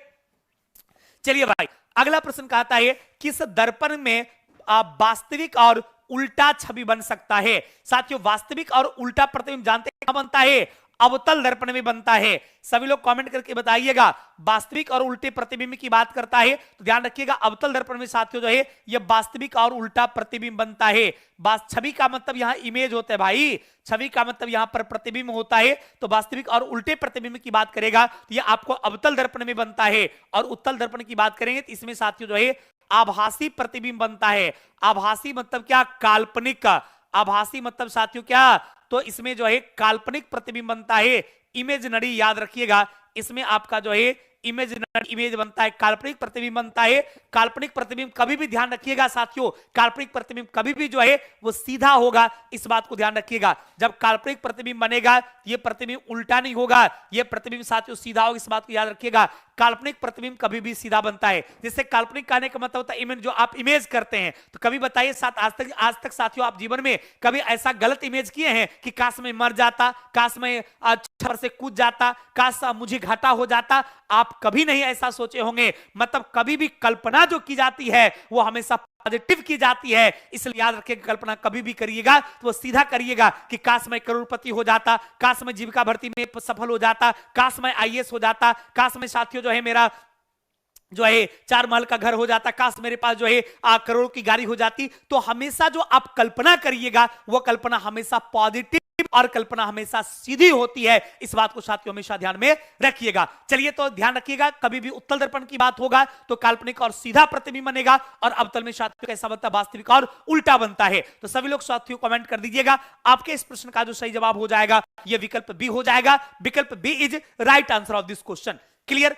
अगला प्रश्न साथियों आपके सामने है। अगला प्रश्न कहता है कि रासायनिक तत्वों के लिए आवर्त सारणी के संदर्भ में निम्नलिखित कथनों पर विचार करिए। ये साथियों ये भी क्लास 11th के चैप्टर 3 का साथियों है एनसीईआरटी बुक में, और आईएएस प्री एग्जाम 2001 में ये पूछा गया भी सवाल है कि रासायनिक तत्वों के लिए आवर्त सारणी के संदर्भ में कौन सा कथन सही है, इसके बारे में कौन सा कथन गलत है। ध्यान रखिएगा, औसत्य कथन के बारे में कह रहा है, कौन सा कथन गलत है यानी औसत्य है, इसके बारे में आपको बताना है।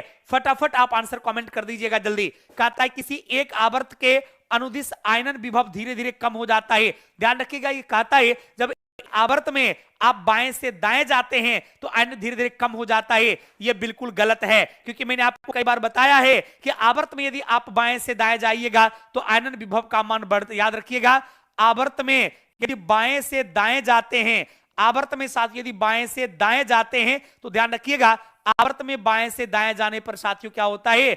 आवर्त में बाएं से दाएं जाने पर याद रखिएगा, आवर्त में बाएं से दाएं जाने पर साथियों जो है आयनन विभव का मान बढ़ता है।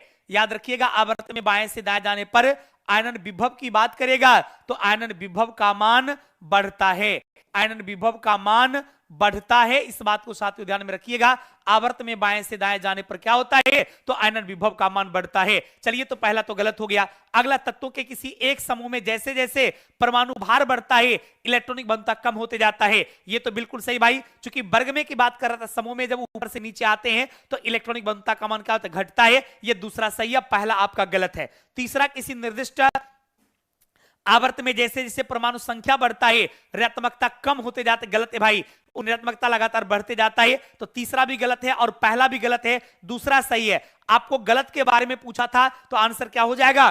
पहला और तीसरा गलत है। जल्दी आंसर कमेंट कर दीजिएगा भाई। आपके इस प्रश्न का जो सही जवाब हो जाएगा, सही उत्तर जो होगा ये साथियों विकल्प सी हो जाएगा। सभी लोग कमेंट करिएगा, आपके इस प्रश्न का सही जवाब क्या होगा भाई? तो विकल्प C is right answer of this question. आपके इस प्रश्न का जो सही जवाब हो जाएगा ये साथियों विकल्प सी हो जाएगा। अगला कहता है कि मानव शरीर के किस अंग को ब्लड बैंक कहा जाता है? ध्यान रखिएगा साथियों, ब्लड बैंक के बारे में बात करता है कि बताइए मानव शरीर का वो कौन सा ये ऑर्गेन्स है, कौन सा अंग है जिसको कि ब्लड बैंक कहते हैं? याद रखिएगा, प्लीहा। आपने स्प्लीन का नाम साथियों सुना होगा, आपने प्लीहा का नाम सुना होगा। इस प्लीहा को साथियों जो है स्प्लीन को जो है ब्लड बैंक कहा जाता है। चलिए तो आपका आंसर यहां से क्या हो जाएगा? आपका आंसर विकल्प सी हो जाएगा। कभी कभी एग्जाम में सवाल आपसे पूछता है कि बताइए शरीर का सबसे व्यस्त अंग कौन सा? हृदय। याद रख, सबसे बीजी यानी व्यस्त अंग के बारे में यदि साथियों व्यस्त अंग के बारे में पूछता है तो आपका आंसर साथियों क्या हो जाता है? हृदय हो जाता है। फिर सवाल पूछता है सबसे बड़ी ग्रंथि के बारे में, सबसे बड़ी ग्रंथि के बारे में बात करता है, सबसे बड़ी ग्रंथि के बारे में बात करता है तो आंसर लीवर हो जाता है। और फेफड़ा जो है ये क्या करता है? फेफड़ा आपका सबसे प्रमुख श्वसन अंग है। कई बार एग्जाम में क्वेश्चन पूछा गया है कि प्रमुख श्वसन अंग, प्रमुख श्वसन अंग के बारे में बात करेगा, प्रमुख श्वसन अंग के बारे में बात करेगा तो सबसे प्रमुख श्वसन अंग जो है यह आपका फेफड़ा। इस बात को ध्यान में रखिएगा। और ब्लड के प्यूरिफिकेशन की बात करेगा कि ब्लड का शुद्धिकरण कहां किया जाता है? याद रखिएगा, ब्लड के शुद्धिकरण के बारे में पूछा जाएगा कि बताइए रक्त का शुद्धिकरण कहां होता है, तो रक्त का शुद्धिकरण भी साथियों फेफड़ा में होता है। तो इस तरीके से कई प्रकार का सवाल जो है साथियों आपसे एग्जाम में पूछा, याद रखिएगा रक्त का शुद्धिकरण कहां होता है, फेफड़ा में होता है। और फेफड़ा जो है आपका प्रमुख श्वसन अंग है, आपके फेफड़ा के पास ही साथियों जो ऑक्सीजन ब्लड के हीमोग्लोबिन से मिलता है और आपके ब्लड को प्यूरिफाई करने का काम करता है। इस बात को साथियों ध्यान में रखिएगा। चलिए आंसर तो क्लियर होगा, लेकिन याद रखिएगा जब कभी भी इस तरह से क्वेश्चन पूछा जाएगा ब्लड के प्यूरिफिकेशन का आंसर फेफड़ा होगा। और यदि रक्त छानने की बात के बारे में पूछा जाता है, यदि साथियों रक्त छानने के बारे में पूछा जाता है, याद रखिएगा रक्त छानने का काम कहां होता है, तो आपका किडनी में होता है। याद रखिएगा जब एग्जाम में सवाल आपसे पूछा जाता है कि रक्त को छाना कहा जाता है, रक्त छानने की प्रक्रिया साथियों जो है यह आपको किडनी संपन्न होता है। क्लियर ना। चलिए अगला प्रश्न आपके सामने का आता है आपका बोरोन, एल्यूमिनियम, मैग्नीशियम और पोटेशियम तत्वों के लिए धात्विक अभिलक्षण का सही क्रम लिखित कौन सा है। साथियों ये धात्विक अभिलक्षण के बारे में पूछता है, तो सबसे ज्यादा अभिलक्षण धात्विक अभिलक्षण जो है यह आपका पोटेशियम हो जाएगा, सबसे ज्यादा साथियों पोटेशियम हो जाएगा, इसके बाद आपका मैग्नीशियम हो जाएगा, उसके बाद आपका एल्यूमिनियम हो जाएगा, और सबसे कम आपका बोरोन के बारे में आपको पता भी है, ये बोरोन जानते हैं उपधातु है, ये बोरोन उपधातु भी है। तो आंसर आपका पोटेशियम, मैग्नीशियम, एल्यूमिनियम और बोरोन। तो धात्विक अभिलक्षण का सही क्रम के बारे में पूछ रहा था। देखिए बोरोन के बारे में ज्यादा कह रहा है, बिल्कुल नहीं, मैग्नीशियम बिल्कुल नहीं, एल्यूमिनियम बिल्कुल नहीं, पोटेशियम, मैग्नीशियम, एल्यूमिनियम और क्या हो जाएगा साथियों बोरोन, यानी आंसर आपका साथियों विकल्प डी हो जाएगा। सभी लोग कमेंट करिएगा D is a right answer of this question. जितने भी हमारे प्यारे साथी सेशन को देख रहे हैं सभी लोग एक बार आंसर कमेंट करिएगा, आपके इस प्रश्न का जो सही जवाब हो जाएगा ये साथियों विकल्प डी हो जाएगा। क्लियर।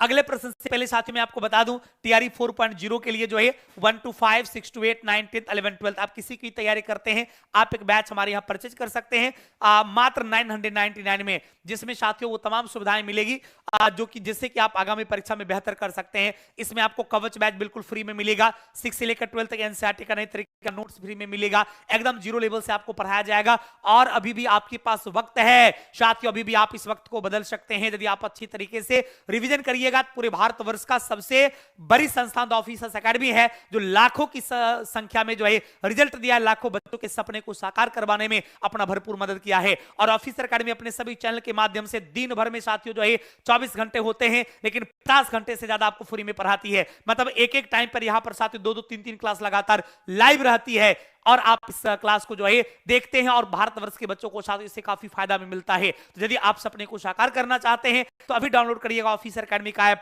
और आप जिसकी भी तैयारी करते उसका बैच उपलब्ध है, आप उस बैच को साथियों आराम से परचेज कर सकते हैं। क्लियर ना। चलिए अगला प्रश्न कहता है कि निम्नलिखित में से कौन सा कथन सही नहीं है। अब देखिएगा साथियों गलत कथन के बारे में आपसे कह रहा था कि कौन सा कथन सही नहीं है, मतलब क्या गलत है। पहला है कैल्शियम क्लोराइड एक साथ संयोजक यौगिक है, एकदम गलत है। मैग्नीशियम क्लोराइड एक साथ संयोजक यौगिक है, एकदम गलत है। सोडियम क्लोराइड एक साथ संयोजक बिल्कुल गलत है। क्यों गलत है? क्योंकि पता है ये धातु और अधातु के मिलने से बना है, और मैं आपको बता दूं कि धातु और धातु के मिलने से जिसका निर्माण होता है उसको क्या कहा जाता है? उसको कहा जाता है वैद्युत संयोजक बंधन। क्या कहा जाता है? उसको वैद्युत संयोजक बंधन कहा जाता है, या इसको साथियों जो है आयनिक बंधन के नाम से, या इसी को साथियों जो है आयनिक बंधन के नाम से जाना जाता है। इस बात को बिल्कुल ध्यान रखिएगा, इसे वैद्युत संयोजक बंधन या आयनिक बंधन कहा जाता है। यानी पहला, दूसरा, तीसरा गलत है। अगला कार्बन टेट्राक्लोराइड साथ संयोजक है, बिल्कुल सही है। चौथा सही है, बाकी 3 गलत है। तो 3 गलत है, 1, 2, 3, 1, 2, 3 विकल्प डी में है। चलिए सभी लोग आंसर कमेंट करिएगा, विकल्प D is right answer of this question. सभी लोग एक साथ आंसर कमेंट कर दीजिएगा। साथियों आपके इस प्रश्न का जो सही जवाब होगा, सही उत्तर जो होगा, ये साथियों आपका विकल्प डी हो जाएगा। यानी आपका पहला भी गलत है, दूसरा भी गलत है, तीसरा भी गलत है। चूंकि गलत के बारे में पूछ रहा था, सही नहीं है पूछ रहा था, इसलिए आंसर साथियों विकल्प डी होता है। सभी लोग फटाफट आंसर कमेंट कर दीजिएगा जितने भी हमारे प्यारे साथी सेशन को देख रहे हैं। अगला है ध्वनि की आवृत्ति का एसआई मात्रक क्या होता है भाई? ध्वनि की आवृत्ति का एसआई मात्रक जो है यह आपका हर्ट्ज जो होता है। सभी लोग कमेंट कर दीजिएगा ध्वनि की के मात्रक का एसआई मात्रक साथियों क्या होता है? हर्ट्ज में ध्वनि को मापा जाता है। ध्यान रखिएगा साथियों, ध्वनि को हर्ट्ज में मापा जाता है। अगला, मनुष्य कितने हर्ट्ज ध्वनि को की तरंग को सुन सकता है? तो 20 से लेकर 20,000 हर्ट्ज तक की ध्वनि को क्या करता है? मानव का कान आसानी से सुन सकता है। कहां से कहां तक? तो 20 हर्ट्ज से लेकर 20,000 हर्ट्ज तक की ध्वनि को साथियों मानव का कान आसानी से सुन सकता है। इस बात को बिल्कुल ध्यान में रखिएगा। क्लियर? 20 से 20,000 तक, 20 हर्ट्ज से कम की ध्वनि को साथियों जो है अवश्रव्य कहा जाता है। इसको साथियों अवश्रव्य कहा जाता है। ये भी नहीं सुन सकता, ये भी नहीं सुन सकता, ये भी नहीं, मात्र 20 से 20,000 तक ध्वनि को सुन सकता है। और इसको जानते क्या कहा जाता है? इसको श्रव्य ध्वनि कहा जाता है। श्रव्य का मतलब सुनने योग्य होता है। इसको साथियों क्या कहा जाता है? तो इसको जो है श्रव्य ध्वनि कहा जाता है। इसको साथियों जो है श्रव्य ध्वनि कहा जाता है। चलिए सभी लोग आंसर कमेंट कर दीजिएगा। आपके इस प्रश्न का जो सही जवाब होगा, सही उत्तर जो होगा, ये साथियों आपका आंसर विकल्प, बिल्कुल आपका आंसर साथियों विकल्प जो है ये आपका बी हो जाएगा। क्लियर। अगला प्रश्न कहता है कि मानव नेत्र में किसी वस्तु का प्रतिबिंब कहां बनता है? जैसे मान लीजिए आप किसी वस्तु को देख पा रहे हैं, तो वस्तु का इमेज जब तक आपकी आंख पर नहीं बनेगा तब तक आप उस वस्तु को देख नहीं सकते हैं। या फिर हम आपको देखते हैं या आप मुझे देखते हैं, तो कारण इसका यही है कि जब आप मुझे देखते तो पहले क्या होता है कि हम पर प्रकाश पड़ती है, फिर रिफ्लेक्ट होकर आपकी आंखों पर जाती है, और फिर आंख का सबसे जो आंतरिक भाग होता है, तीसरा परत जो आपका आंख में होता है, उसको रेटिना कहा जाता है या उसे दृष्टिपटल कहा जाता है। उस रेटिना पर ही साथियों जो है इमेज बनने का काम करता है। तो याद रखिएगा, क्वेश्चन एग्जाम में यदि पूछा जाता है और कई बार पूछा भी गया है कि मानव नेत्र के किस भाग में साथियों जो इमेज बनता है, किस भाग में प्रतिबिंब बनता है, तो ध्यान रखिएगा मानव आंख का जो है रेटिना वाला पार्ट जो होता है, जिसको दृष्टिपटल कहते हैं, इसी पर साथियों प्रतिबिंब बनता है। और याद रखिएगा कि रेटिना पर जो प्रतिबिंब बनता है यह आपको वास्तविक और उल्टा प्रतिबिंब बनता है। आपके रेटिना पर जो इमेज बनता है वो उल्टा बनता है, लेकिन मानव आंख में ऐसी क्षमता होती है जिससे कि वो चीजों को जो है सीधा करके देख लेती है। इस बात को ध्यान रखिएगा। और इमेज कैसा बनता है? तो वास्तविक और उल्टा बनता है। इस बात को ध्यान रखिएगा। ये इमेज साथियों जो है ये वास्तविक एवं उल्टा बनता है। इस बात को ध्यान रखिएगा, वास्तविक एवं जो है ये आपको उल्टा प्रतिबिंब बनता है। यानी आपका आंसर साथियों विकल्प जो है सी हो जाएगा। कभी कभी लेंस के बारे में पूछता है कि मानव आंख में, मानव नेत्र में कौन सा लेंस लगा रहता है? तो ध्यान रखिएगा मानव नेत्र जो है उत्तल लेंस लगा होता है।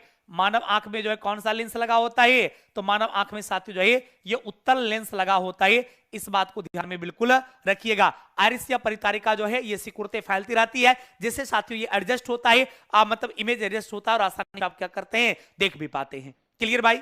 चलिए अगले प्रश्न से पहले छात्र मैं बता दूं, सीटेट 2026 के लिए जो है बैच स्टार्ट हो रहा है। 3 डेमो क्लास बिल्कुल फ्री है। और सीटेट का जो सबसे महत्वपूर्ण विषय वो आपका सीडीपी है, जहां बच्चे काफी ज्यादा सीडीपी में परेशान रहते हैं। सीडीपी के अभाव में साथियों लाखों बच्चे जो है सीटेट की परीक्षा में पास करने से अवगत रहा। यदि आप सीटेट का इस बार फॉर्म भर रहे हैं और 2026 में आप सफलता चाहते हैं, तो सीडीपी के बारे में साथियों आपको बता दूं, ये सीडीपी स्वयं आपको पढ़ा रहे हैं शशि शरण सर, जो किसी परिचय के मोहताज नहीं, भारतवर्ष के तमाम बेहतर में से एक जो है वो शशि शरण सर हैं, जो अपनी गुणवत्तापूर्ण शिक्षा से सीडीपी में आपको सींचेंगे और आपको साथियों इस बार सीटेट में 100% सफलता दिलाएंगे। यदि आप सीटेट पास करना चाहते हैं तो आप इस बैच को परचेज करिएगा। इसके अलावा हर विषय के अलग अलग शिक्षक मिलेंगे जो आपको अपनी गुणवत्तापूर्ण शिक्षा देंगे और आपको सफलता तक साथियों पहुंचाएंगे।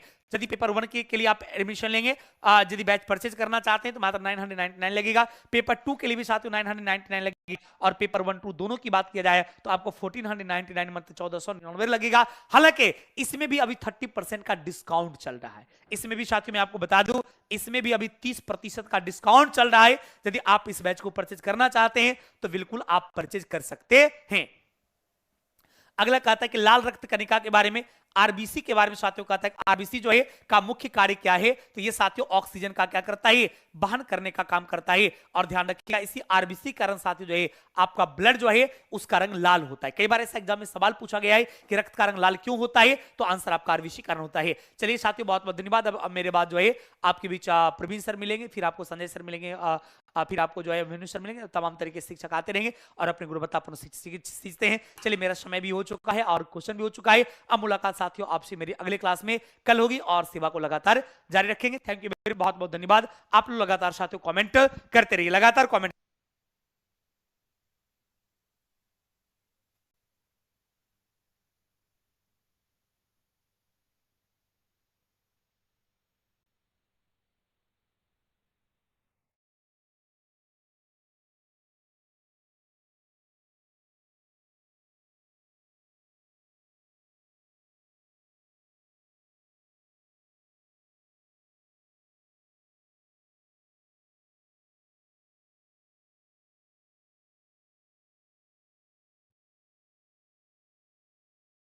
बिल्कुल बिल्कुल लगातार सेशन बने रहेगा। अभी प्रवीण सर जुड़ेंगे और जस्ट उनके बाद जो है फिर आपको ये संजय सर जुड़ेंगे, फिर आपसे विनोद सर जुड़ेंगे। लगातार साथियों आपका सेशन चलता रहेगा, बिल्कुल किसी भी परिस्थिति में साथियों ये क्लास लगातार आपका चलता रहेगा, इसलिए आराम से आप लोग लगातार इस लाइव सेशन को देखते रहिए।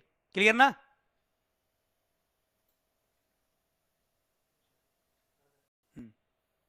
बिल्कुल। साथियों नमस्कार। अब हम जीविका मैराथन में आगे की कड़ी को बढ़ाते हुए मैथ्स के प्रश्न देखेंगे।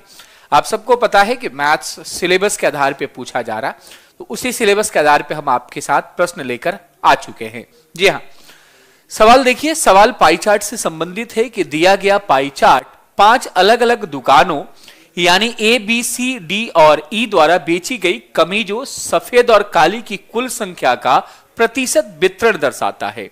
मतलब आप यहां पे देख रहे हैं कुल संख्या दे रखा है, जो सफेद है और जो काली है उनकी कुल संख्या दे रखा है 800, जिसमें आपको यह बता रखा है कि दुकान ए जो है इसमें टोटल 30% हिस्सा है। मतलब 800 का 30% आप दुकान ए से बेचने वाला डाटा समझ रहे हैं। बी का 10% है, ये ए का डाटा है, ये बी का डाटा है, देखिए यहां पे लिखा भी है। ये सी का 20% है, वैसी डी का 5% है और ई का 35% है। तो अगर आप 800 का 30% निकालेंगे तो ये जो 240 आएगा वह आएगा कि ए में सफेद और भाई काली कमीज टोटल कितना बेची गई है। तो चलिए सवाल को आगे बढ़ाते हैं। सवाल कह रहा है दुकान ए और सी द्वारा बेची गई सफेद कमीजों की कुल संख्या का योग 240। अच्छा, ए और सी का अगर आप कुल निकालना चाहें, मतलब जिसमें सफेद और कमीज भी सफेद हो और काली भी हो, तो वह क्या हो जाएगा? 800 का ए और सी मिला दीजिए। ए है 30, सी है 20, यानी 30 20 50% हो जाएंगे। ये तो आ गया कुल। कुल में मतलब क्या हो गया? ये जो 400 आया इसमें सफेद भी है और इसमें काली भी है। सवाल में चूंकि कह रखा है कि सफेद जो है ए और सी मिलाकर 240 है, तो 400 टोटल है जिसमें 240 सफेद हैं, तो जो बच गए 160 वह क्या होंगे? काली होंगे। तो अगर ए और सी मिलाकर टोटल 240 सफेद कमीजें हैं, तो 400 में से 240 कमीज सफेद हैं, तो इसका मतलब जो 160 बच रहा है वह काली होंगी। सवाल वही आपसे पूछा भी है, तो एक साथ दुकान ए और सी द्वारा बेची गई काली कमीजों की संख्या ज्ञात करें। और साफ साफ दिख रहा है काली कमीजों की संख्या क्या हो जाएगी मेरे भाई? 160 हो जाएगी। तो यह सवाल का सही आंसर 160 होगा। बहुत खूब, आगे बढ़ते हैं दूसरे नंबर सवाल पे। ये सवाल देखिए, ये आप कर सकते हैं, बार ग्राफ का सवाल है। और भाई इस सवाल को भी हमने पढ़ रखा है, सीख रखा है कैसे बनाते हैं। पहले तो ये जो डाटा आप देखेंगे तो ये डाटा 2010 का आपको 40 पे दिख रहा है, 2011 का 60 पे दिख रहा है, 2012 का 70 पे, 2013 का 90 पे और 2014 का 60 पे ही दिख रहा है, 2015 का आपको 80 पे दिख रहा है। ये डाटा आपको सभी के सभी दिख रहे हैं। ये बात आपको समझ में आ रही है? हाँ। सवाल क्या कह रहा है? एक कंपनी द्वारा 1000 टन में, यानी ये सब जो डाटा है वो किस में दिए गए हैं? 1000 में दिए गए हैं। यानी एक 40,000 है, एक 60,000 है, एक 70,000 है, ऐसा दिया गया है। दवाओं के उत्पादन को दर्शाता है यदि निम्नलिखित प्रत्येक वर्ष में पिछले वर्ष की तुलना में उत्पादन में प्रतिशत वृद्धि ली जाती है, तो वर्ष 2011 के उत्पादन में प्रतिशत वृद्धि का वर्ष 2015 के उत्पादन में प्रतिशत वृद्धि से अनुपात क्या है? कह रहा कि जो 2011 में प्रतिशत वृद्धि हुआ है पिछले साल के कंपैरिजन में, और 2015 में जो प्रतिशत वृद्धि हुआ है पिछले साल यानी 2014 के कंपैरिजन में, तो यहां जो प्रतिशत वृद्धि हुई है और यहां जो प्रतिशत वृद्धि हो रही है, इन दोनों का आपको अनुपात निकालना है। प्रतिशत वृद्धि कितनी हो रही है? 20 की वृद्धि हो रही है 40 में गुणे 100, यानी यहां पे आप देख पा रहे हैं कि जो प्रतिशत वृद्धि हो रही है वह 50% हो रही है। आप देख पा रहे हैं 2 से कट रहा, 2 से 50 से कट रहा, 50% की वृद्धि दिख रही है। यहां पे अगर मैं बात करूं कितने की वृद्धि, तो 20 की वृद्धि किसमें सर? 60 में गुणा 100, यानी यहां पे अगर आपको ध्यान से दिख रहा है तो यहां पे 100/3% की वृद्धि हो रही है। सवाल कह रहा है इनका आपको अनुपात ज्ञात करना है, तो जरा सिंपल सी बात समझिए, 50% और 100/3% का अगर आपको रेशियो निकालना है तो क्यों ना आप क्रॉस गुणा कर दीजिए, या आप यहां से भी काट दीजिए, 50 से 2 कटा, यहां क्रॉस करेंगे 1 है तो 3 गुणा करने से 3 होगा, बच जाएगा हमारे पास 2, यानी उत्तर जो करेक्ट हो जाएगा वह उत्तर क्या करेक्ट हो जाएगा, बी करेक्ट हो जाएगा। तो एक सवाल में कई सारे डायमेंशन थे, एक तो ये दंड आलेख को समझना था, बार ग्राफ को समझना था, दूसरा प्रतिशत वृद्धि आपको यहां पे निकालनी थी, तीसरा आपको इनके बीच रेशियो संबंध स्थापित करना था। तो एक ही सवाल में कई सारे डायमेंशन आप देख सकते हैं। तो ये भी बात बाखूबी आप समझ पा रहे, यहां तक किसी के साथ कोई दिक्कत नहीं होनी चाहिए। चलिए दूसरे नंबर सवाल के बाद बढ़ते हैं तीसरा नंबर सवाल।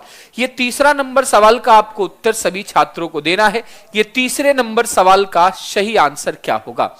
देखिए, ए बी का अनुपात पता है, बी सी का अनुपात पता है, सी डी का अनुपात पता है, और आपसे डी सी बी ए का अनुपात पता है। एक तो तरीका है कि भाई ए बी है, बी सी को मर्ज करके ए बी सी निकाल लेते हैं, फिर ए बी सी और सी डी को मर्ज करके ए बी सी डी निकाल लेते हैं, या जो सबसे बेहतर है ना, वह सबसे बेहतर देखिए ऑप्शन है, सबसे बेहतर ऑप्शन है। कैसे, जरा गौर करिए। डी और सी का अनुपात, अगर मैं कहूं कि सी डी का अनुपात 5:6 है तो डी और सी का अनुपात 6:5 होनी चाहिए। अब ऑप्शन देखेंगे 6:5 कहां कहां है डी और सी के बीच में। अगर हम यहां पे देख रहे हैं तो डी और सी जो पहला 2 अनुपात है यानी 15:30, ये तो अनुपात 1:2 हो रहा है डी और सी का, तबकि होना चाहिए था 6:5, ये नहीं होगा। आगे बढ़िए, इसको अगर आप देखेंगे डी और सी का अनुपात तो 48-40 का जो अनुपात है, 8 से काट दीजिए 6, 8 से काट दीजिए 5, तो डीसी का अनुपात यहां पे तो 6:5 हो रहा है। देखिए यहां भी डीसी का अनुपात 6:5 है, यानी इसका होने का चांसेस मुझे दिख रहा है बी का। लेकिन अभी नहीं, रुकिए, अभी आपको डीसी का भी अभी आपने अनुपात को सही किया है, ये वाला अनुपात सही किया। आप जरा सीबी को गौर करते हैं। अगर मैं कहूं बीसी का अनुपात 3:4 है तो सीबी का अनुपात क्या होगा, 4:3 होगा। अब यहां पे देखिए सीबी का अनुपात भी 4:3 होना चाहिए। क्या सीबी का अनुपात 4:3 है? 40-30 का अनुपात 4:3 तो हो ही रहा है, 0 से 0 कटेगा। हाँ, ये भी संतुष्ट हो रहा है, सीबी भी हमारा संतुष्ट हो रहा है, ये भी संतुष्ट हो रहा था, ये भी संतुष्ट हो रहा था। अब एक लास्ट बचा ए बी ए, इसको जरा देख लेते हैं। जरा ए बी का अनुपात अगर 1:2 है तो बी ए का अनुपात क्या होगा, 2:1 होगा। सर यहां भी 2:1 होना चाहिए बी और ए का, तो 30 और 15 का अनुपात 2:1 हो ही रहा है। यानी हम देख पा रहे हैं कि ये जो हमारा ऑप्शन है वह सारे क्राइटेरिया को फुलफिल्ड कर पा रहा है। डीसी का भी अनुपात आपको सेटिस्फाइड हो रहा है, सी और बी का भी अनुपात सेटिस्फाइड हो रहा है, और बी और ए का भी अनुपात सेटिस्फाइड हो रहा है। तो ये सवाल का आप ऑप्शन देखकर उत्तर बता सकते हैं कि इस सवाल का उत्तर क्या हो जाएगा, बी करेक्ट हो जाएगा। इसको पूरा बनाने की कोई भी आवश्यकता नहीं थी जी। आगे बढ़ते हैं, तीसरे नंबर सवाल के बाद बात करते हैं चौथे नंबर सवाल कि एक दुकानदार निम्नलिखित 2 छूट योजनाएं प्रदान करता है। पहला क्या छूट की योजना है, 10% और 15% की 2 क्रमिक छूट, 2 लगातार परसेंटेज है, 10% और 15%। एक है 5 खरीदे 2 मुफ्त पाए। तो अगर मैं कहूं कि सर ये जो 10% और 15% की 2 क्रमिक छूट है, एक में कितना के बराबर होगा, तो आप एक फॉर्मूला जानते हैं, a + b - ab/100, यही आप जानते हैं। अच्छा, 25 में से अगर आप 1.5 को घटाएंगे तो ये आपका 23.5 होगा। तो ये जो 10 और 15 का आपको 2 क्रमिक छूट दिख रहा है ना, ये एक में किसके बराबर हो रहा है, 23.5% के बराबर हो रहा है। अगर मैं यहां पे कहूं 5 खरीदे 2 मुफ्त पाए, ये कितना प्रतिशत है, तो मुफ्त को ऊपर लिख दीजिए, फ्री को ऊपर लिख दीजिए, और 5 खरीदने पे 2 मुफ्त मिल रहा है, यानी टोटल उसे 7 सामान मिल रहा है। तो आप 7 को क्या लिखेंगे, नीचे लिखेंगे। अगर आप 200 को 7 से भाग लगाएंगे तो आपका आंसर आएगा कितना, 28 दशमलव समथिंग आएगा। 28 से 196, 4 0 7 5 35, लगभग में ये 28.5% आएगा। अब सवाल क्या कह रहा है, सवाल कह रहा है कि किस योजना में अधिकतम छूट प्रतिशत है। तो जाहिर सी बात है, अच्छा ये तो अभी हमने काटा, ये दोनों सेम हो रहा है, सेम कैसे हो रहा है, यहीं से पकड़ सकते थे। ये 23.5 है भाई मेरे, ये 28.5 आ रहा है। जी हाँ, 28.5 आ रहा है। तो कह रहा है किसमें सबसे ज्यादा छूट प्रतिशत है, तो दूसरे वाले में सबसे ज्यादा छूट प्रतिशत है। तो आपका सही आंसर ऑप्शन से क्या होने वाला है, सी होने वाला है। तो बनाया जा सकता था ये सवाल को भी। ठीक है, आगे बढ़ते हैं, आगे बात करते हैं चौथे नंबर सवाल के बाद बात करते हैं 5वें नंबर सवाल के बारे में। टैबुलेशन के सवाल है, आमूमन हर पेपर में देखने को मिल रहा है। तो ये सवाल जरा करके बताइए कि इस सवाल का सही आंसर क्या होगा। जी, ये सवाल का आपको सही आंसर करके बताना है कि सारणी का ध्यानपूर्वक अध्ययन कीजिए और उस पर आधारित प्रश्नों के उत्तर दीजिए। दी गई सारणी में 4 विभिन्न विद्यालयों ए बी सी डी में 5 विभिन्न वर्षों में लड़कों और लड़कियों की संख्या सैकड़े में दी गई है। मतलब इसमें आप 100 से गुणा कर सकते हैं। 4.2 में 100 से गुणा कर देंगे, 7.7 में 100 से गुणा कर देंगे। ये सारे के सारे आंकड़े किसमें दिए गए हैं, 100 में दिए गए हैं, सैकड़े में दिए गए हैं। कहता है एम लड़के समझना है, एफ लड़की समझना है। तो कह रहा है 2016 से 2019 के दौरान किस वर्ष में लड़कियों का दाखिला न्यूनतम है। 2016 से 2019 में किस वर्ष में लड़कियों का जो दाखिला है वह न्यूनतम है, किस वर्ष में कह रहा है। अच्छा ठीक है, अगर मैं किस वर्ष की बात कर रहा हूं कि 2016 में क्या, अच्छा यहां पे ये नहीं बताया है क्या कि किस मतलब आप किस विद्यालय की बात हो रही है, विद्यालय की बात नहीं कहा गया है। ठीक है, चलिए देख लेते हैं, डाटा से ही समझ लेते हैं। यहां पे 4.7 है, यहां पे 4.2 है, यहां पे 3.5 है, यहां पे 7.7 है। जरा इनको जोड़कर देख लेते हैं, जोड़ेंगे तो क्या प्राप्त होगा। तो ऑप्शन आप जोड़ के देख लीजिए। बेसिकली आप जोड़ रहे हैं तो 4 4 8 8 3 11 11 7 18 और यहां पे 7 2 9 9 5 14 14 7 21। तो 21 का 2 इधर आ जाएगा, 20.1 होगा। 2016 में लड़कियों का क्या हो रहा है, 20.1 हो रहा है। फिर से जोड़ लेते हैं, 7 5 12 2 14 7 21 का 2 2 7 9 3 18 4 22 22 4 26। गड़बड़ कर दिया था मैंने। फिर देख लेते हैं, 7 7 3 10 10 4 14 14 4 18 2 20। सही है, 20.1।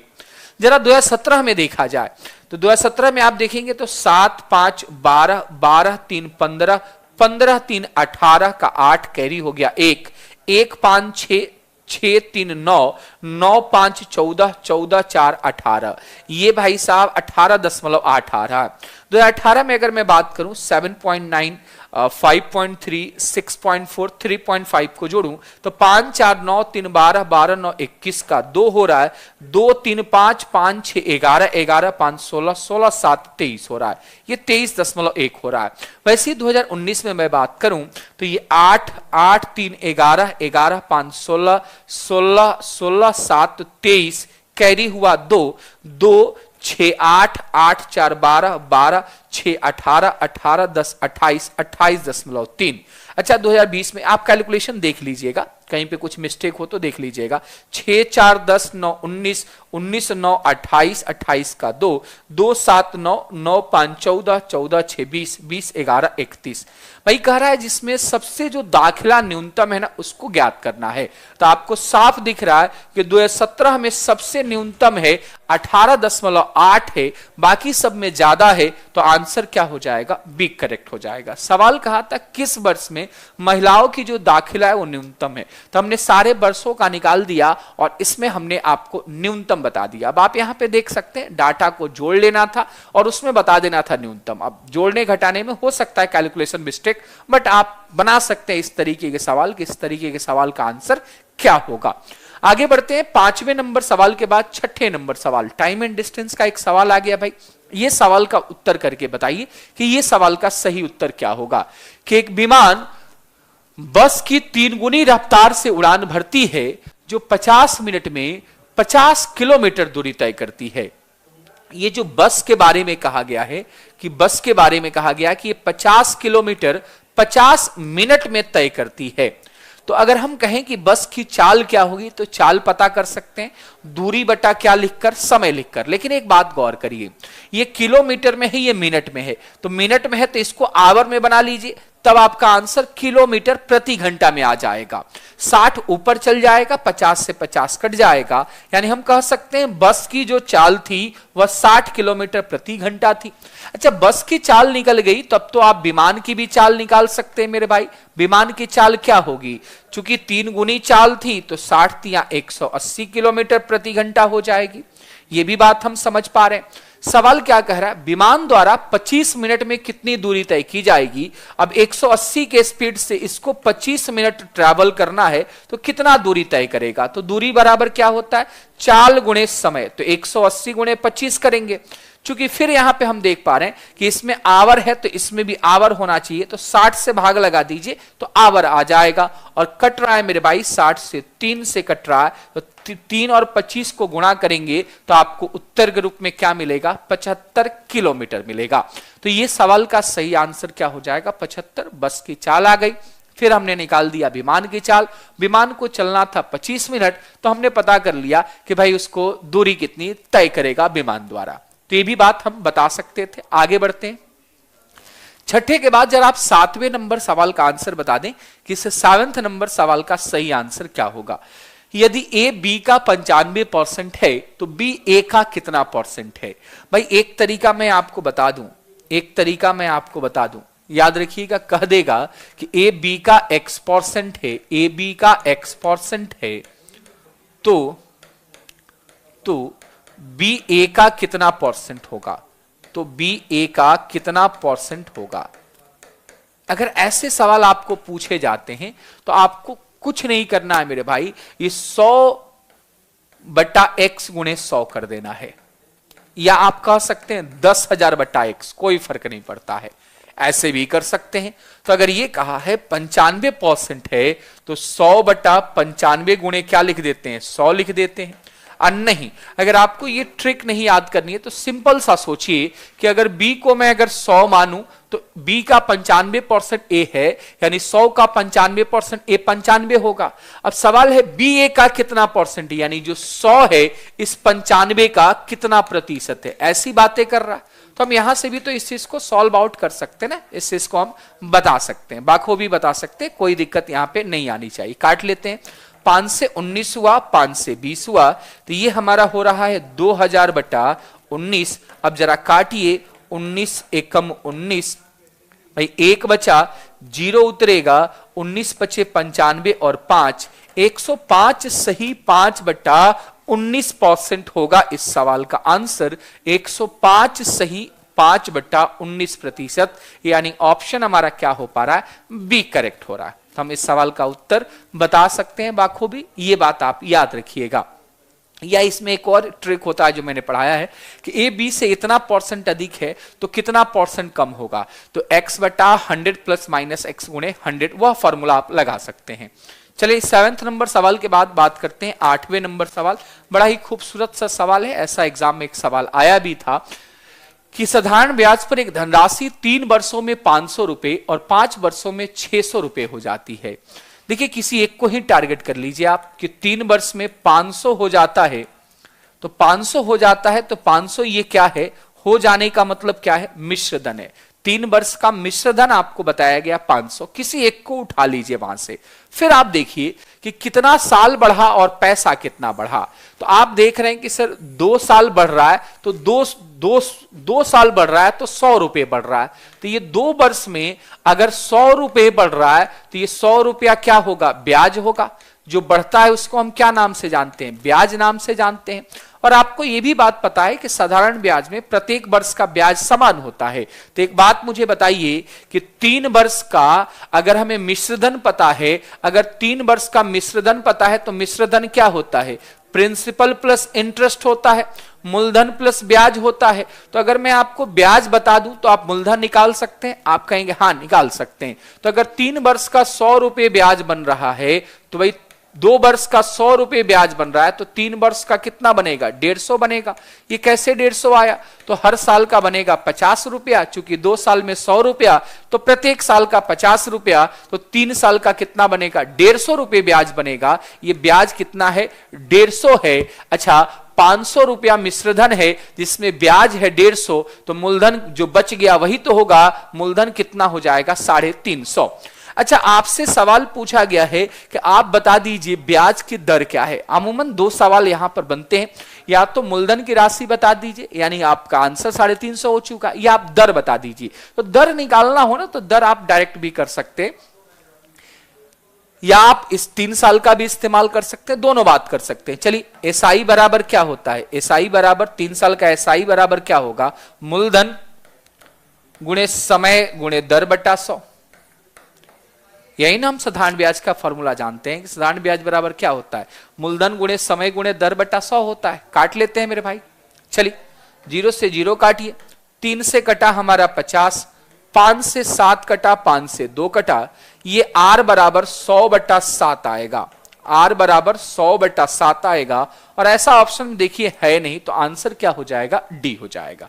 फिर से मैं चेक कर लेता हूं कि 2 वर्ष का जो ब्याज बन रहा है वो 100 रुपया बन रहा है, तो 1 साल का 50 रुपया बनेगा, तो 3 साल का ब्याज 150 बनेगा। चूंकि मिश्रधन 500 है तो मूलधन तब 350 बना होगा। 500 माइनस 150 350। हमें दर निकालना है। दर बराबर, दर कैसे निकलता है? तो फॉर्मूला से आप निकाल लीजिए कि ब्याज बराबर मूलधन गुणे समय गुणे दर बटा 100। अगर आप इसको सॉल्व कर रहे हैं तो आपको ये उत्तर के रूप में क्या मिल रहा है? 100/7% मिल रहा है। तो ये सवाल का आंसर क्या हो जाएगा मेरे भाई? ऑप्शन में कहीं भी नहीं दिया हुआ, इनमें से कोई नहीं हो जाएगा। तो ये भी बात हम बाखूबी समझ पा रहे हैं, कर सकते हैं। 8वें नंबर सवाल के बाद जरा आप 9वें नंबर सवाल का उत्तर दे दें। साझेदारी का सवाल है, बहुत ही आसान सा सवाल है और सभी छात्र इस सवाल का उत्तर बता सकते हैं। सभी छात्र बताएंगे कि हेमंत ने 50,000 रुपए निवेश करके एक व्यापार प्रारंभ किया। 8 महीने बाद 70,000 रुपए की राशि के साथ संदीप व्यापार में सम्मिलित हो गया, तो 3 वर्ष बाद इनके लाभ का बंटवारा क्रमशः किस अनुपात में होगा? यहां पे हेमंत जो है शुरुआत किया है, और जो संदीप है वो 8 महीने बाद आया है। तो अगर कंपनी 3 वर्ष की हुई है तो ये हेमंत तो शुरू से ही था, तो ये तो 3 वर्षों के लिए पैसा लगाया है। लेकिन जो संदीप है वह 8 महीने बाद जुड़ा है, तो 8 महीने कम उसके पैसे लगे होंगे। हम ये टाइम क्यों ढूंढ रहे हैं? क्योंकि हमें पता है कि जो लाभ का अनुपात होता है वह निवेश और समय के गुणनफल के अनुपात के बराबर होता है। यानी हम कह दें कि सर 50,000 रुपया ये लगाया है, ये पूरा 3 साल के लिए लगाया है, क्योंकि शुरू से ही था। 3 साल मतलब आप कह सकते हैं 36 महीना, तो इसका पैसा लगा है 36 महीने के लिए। और जो संदीप लगाया था 70,000 रुपए, क्या ये 36 महीने के लिए लगाया था? नहीं, 36 महीने के लिए नहीं लगाया था। इसमें तो 8 महीने के बाद आया था, यानी 8 महीने कम रहा है। तो 36 में से 8 घटा दीजिए तो ये रहा है 28 मंथ के लिए। भाई निवेश गुणे समय का ही अनुपात तो आपका निकल चुका है, ये लाभ का अनुपात, और लाभ का ही अनुपात आपसे पूछा गया है कि 3 वर्ष बाद इनके लाभ का बंटवारा क्रमशः किस अनुपात में होगा। लाभ का ही तो अनुपात आपसे पूछा गया है। तो ये सवाल का आंसर हम निकाल चुके हैं भाई। 40 काट दीजिए, और 4 से ये कटेगा 9, 4 से कटेगा 7, तो ये 5 9 45 और 7 7 49, यानी इस सवाल का आंसर क्या हो जाएगा? 45:49। ऑप्शन हमारा क्या हो जाएगा? ए करेक्ट हो जाएगा। तो आप ये भी बात बाखूबी समझ पा रहे हैं, ये सवाल का आंसर क्या हो जाएगा? ए करेक्ट हो जाएगा। आगे बात करते हैं 9वें नंबर सवाल के बाद जरा 10वें नंबर सवाल। 10वें नंबर सवाल को करके बताएं मेरे भाई कि इस सवाल का सही आंसर क्या होगा। इस 10वें नंबर सवाल का सही आंसर क्या होगा कि पिता और पुत्र की वर्तमान आयु वर्षों में का अनुपात 15:8 है। यानी पिता और पुत्र की जो अनुपात है वह 15:8 है। अच्छा, 6 साल पहले उनकी आयु का अनुपात 13:6 था। 6 साल पहले मतलब 6 घटाना होगा। 6 साल पहले कैसा अनुपात था? 13:6 था।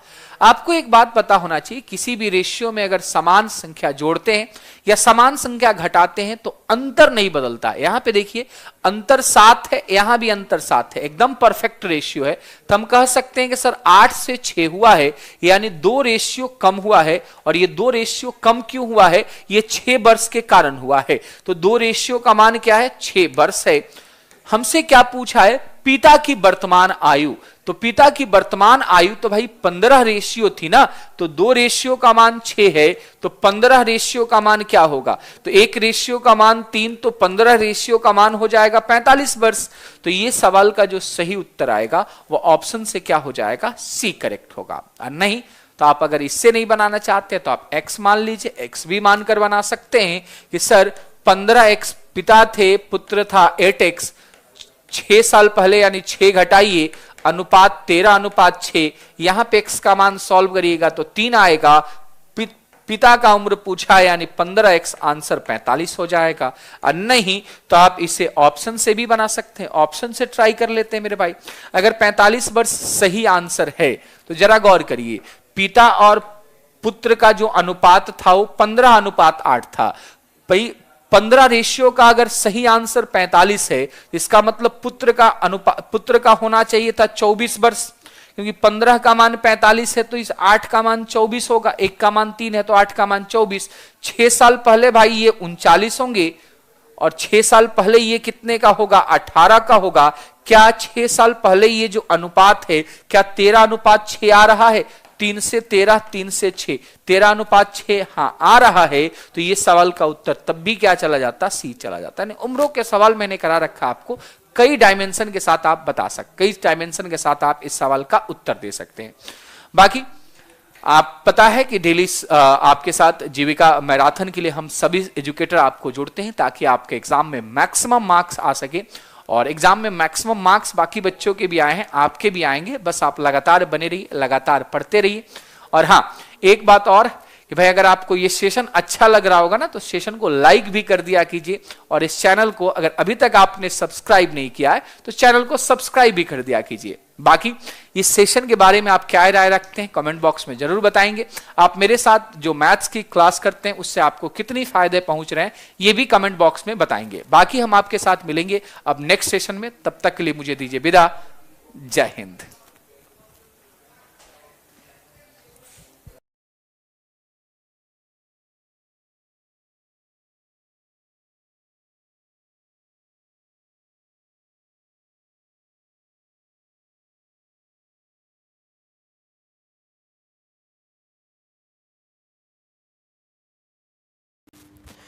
नमस्कार साथियों, आप सभी का बहुत बहुत स्वागत है द ऑफिसर्स एकेडमी के डिजिटल प्लेटफॉर्म पर। और प्यारे विद्यार्थी, आप सभी को बता दें कि पिछले कुछ दिनों में एग्जामिनेशन जीविका की हो चुकी है कुछ अलग अलग पोस्ट के लिए, और आगे आने वाले समय में कुछ एग्जामिनेशन अभी भी होनी बाकी है। तो ध्यान रखिएगा, आगे जिनका भी एग्जामिनेशन और पीछे जिनका हो चुका है, सब लोग हमारे साथ लाइव जरूर जुड़िएगा, ताकि पीछे वाले लोग आगे के एग्जामिनेशन के लिए प्रिपरेशन करेंगे और जिनका आगे एग्जामिनेशन अभी होना है उनकी और भी मजबूत हो जाएगी। तो इसलिए लगातार जरूर बने रहिएगा। बिहार जीविका भर्ती 2025 के लिए ये सेशन काफी लाभदायक आप सभी के लिए होगा।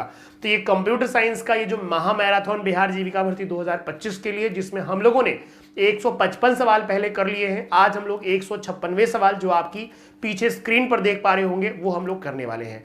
तो चलिए इस सवालों को एक एक करके पढ़ते हैं और जरा सा डिटेल्स में हम लोग जानते हैं कि आज इस सेशन में क्या क्या हम लोग पढ़ने वाले। तो आप सभी को मेरी तरफ से नमस्कार है। तो चलिए, आप में से जितने विद्यार्थी जो अभी तक मेरे साथ जुड़ चुके हैं और जो नहीं जुड़े हैं, सबसे पहले आप सभी के लिए एक सूचना है कि आप सब लोग अगर नए हैं तो सेशन को सब्सक्राइब जरूर कर दीजिएगा, और अगर मान लीजिए कि अगर आप ऑलरेडी पहले से सब्सक्राइब कर चुके हैं तो लाइक जरूर कर दीजिएगा सेशन को, और शेयर जरूर कर दीजिएगा, ताकि वो विद्यार्थी जिन्हें इस सेशन के बारे में नहीं पता वो विद्यार्थी भी यहां पर आसानी से जुड़ सकेंगे। जितना ज्यादा ज्ञान फैलाएंगे उतना ही ज्यादा ज्ञान बढ़ता है। तो चलिए इन्हीं सोच के साथ आज के इस सेशन की शुरुआत करते हैं। और आज के सेशन का सबसे पहला सवाल आपकी स्क्रीन पर कुछ इस प्रकार लिखा गया है, ध्यान दीजिएगा। लिखा यह गया है सबसे पहला सवाल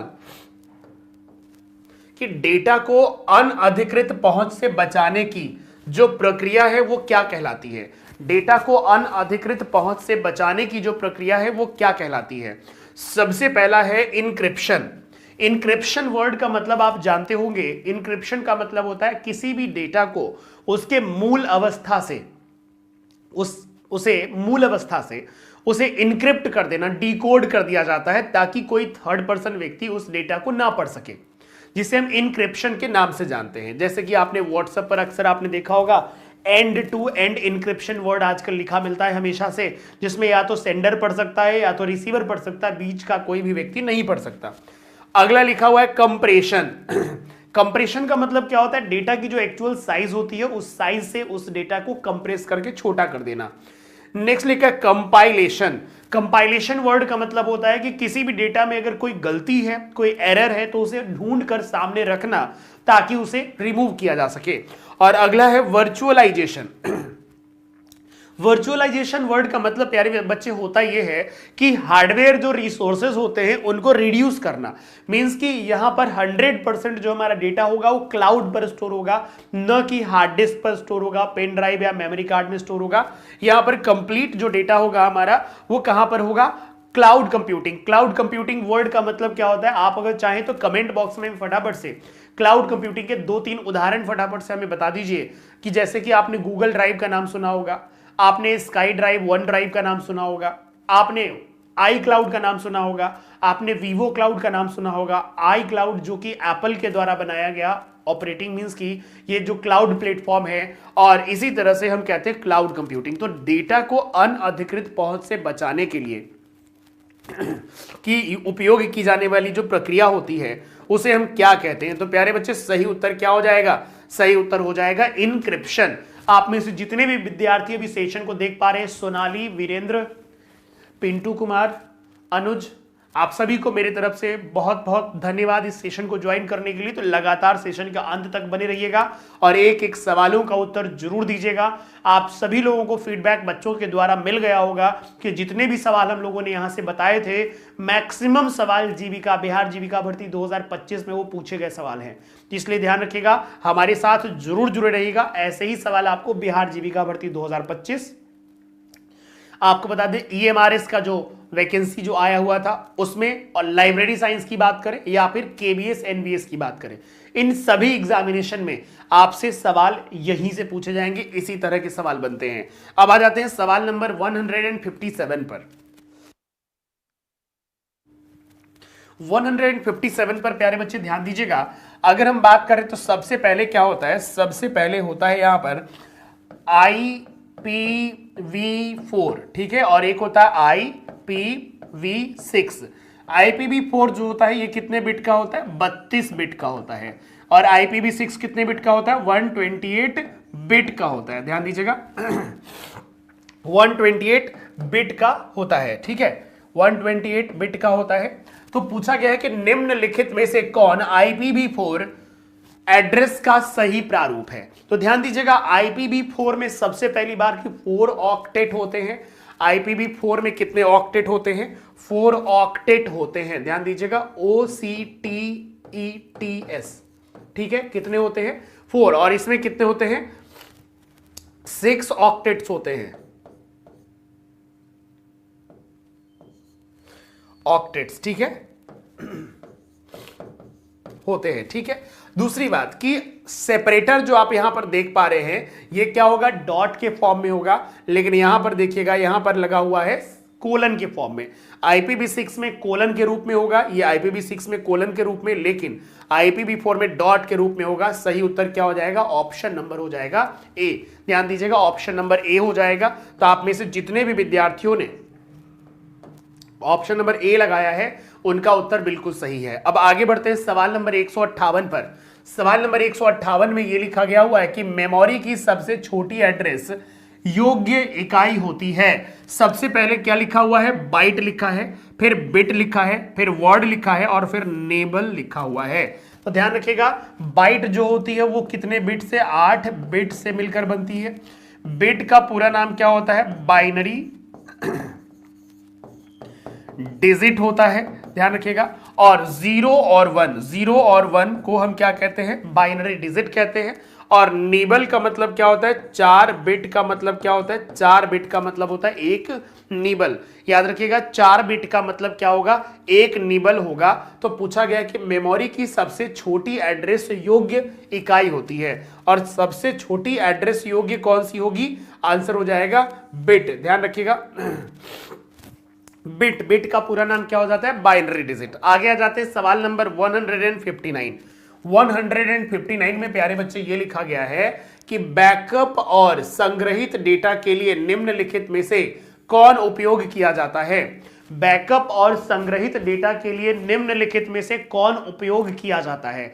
आप सभी लोगों को इस सवाल का उत्तर कमेंट बॉक्स में जल्दी से जल्दी फटाफट से आपको बताना है। जितने भी विद्यार्थी हमारे साथ अभी जुड़े हुए हैं, आपको बता दें, अगर आज के इस सेशन में आप नए हैं तो सेशन को सब्सक्राइब जरूर कर दीजिएगा, लाइक जरूर कर दीजिएगा और शेयर तो बिल्कुल कर दीजिएगा, ताकि ऐसे विद्यार्थी जिन तक अभी ये सूचना नहीं पहुंच पाई है कि कंप्यूटर साइंस का ये महामैराथन चल रहा है सभी सब्जेक्ट का एक साथ, वो विद्यार्थी भी यहां पर आसानी से ज्वाइन कर सकते हैं। तो सवाल में पूछा गया है कि विच वन ऑफ द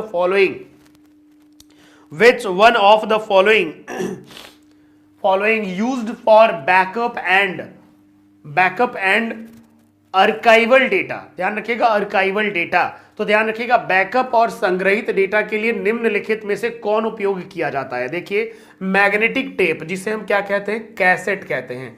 ये कैसेट आप लोगों ने जरूर देखा होगा, इस तरह के कैसेट लगे होते हैं, ठीक है। ये होता है हार्ड डिस्क, ये होता है कैश और ये होता है रजिस्टर। तो बैकअप के लिए हम क्या यूज करते हैं? हार्ड डिस्क का यूज करते हैं, और या फिर अब वर्तमान समय में हम लोग SSD का यूज करते हैं, और SSD का पूरा नाम होता है solid state drive. Solid state drive के नाम से जानते हैं। सवाल नंबर 159 का देखते जरा सा, कितने विद्यार्थियों ने इस सवाल का सही उत्तर किया है। तो ध्यान दीजिएगा, आप में से जितने भी विद्यार्थियों ने हार्ड डिस्क सही उत्तर किया है उसका उत्तर सही है, और SSD का पूरा नाम क्या होगा? कमेंट बॉक्स में इसे कमेंट करके फटाफट से बता दीजिएगा SSD का फुल फॉर्म क्या होता है। अक्सर ये आपके एग्जामिनेशन में पूछा जाता है। और याद रखिएगा कि कैश मेमोरी कंप्यूटर की सबसे फास्टेस्ट मेमोरी होती है, इससे ज्यादा तेज मेमोरी कंप्यूटर में और कोई नहीं होती, और ये रैम और माइक्रो प्रोसेसर के ठीक बीचों बीच लगा होता है, जिसे हम कैश मेमोरी के नाम से जानते हैं। कैश मेमोरी जो होती है ये होती है वॉलेटाइल मेमोरी, वॉलेटाइल होती है। आगे बढ़ जाते हैं, सवाल नंबर 160 की बात करते हैं। सवाल नंबर 160 की बात करते हैं। ध्यान रखिएगा प्यारे बच्चे, लिखा गया है कि निम्नलिखित में से कौन प्रोग्रामिंग भाषा नहीं है?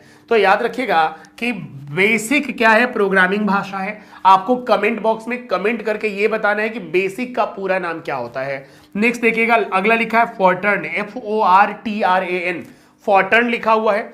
अगला लिखा है MS एक्सेल, नेक्स्ट लिखा है पाइथन।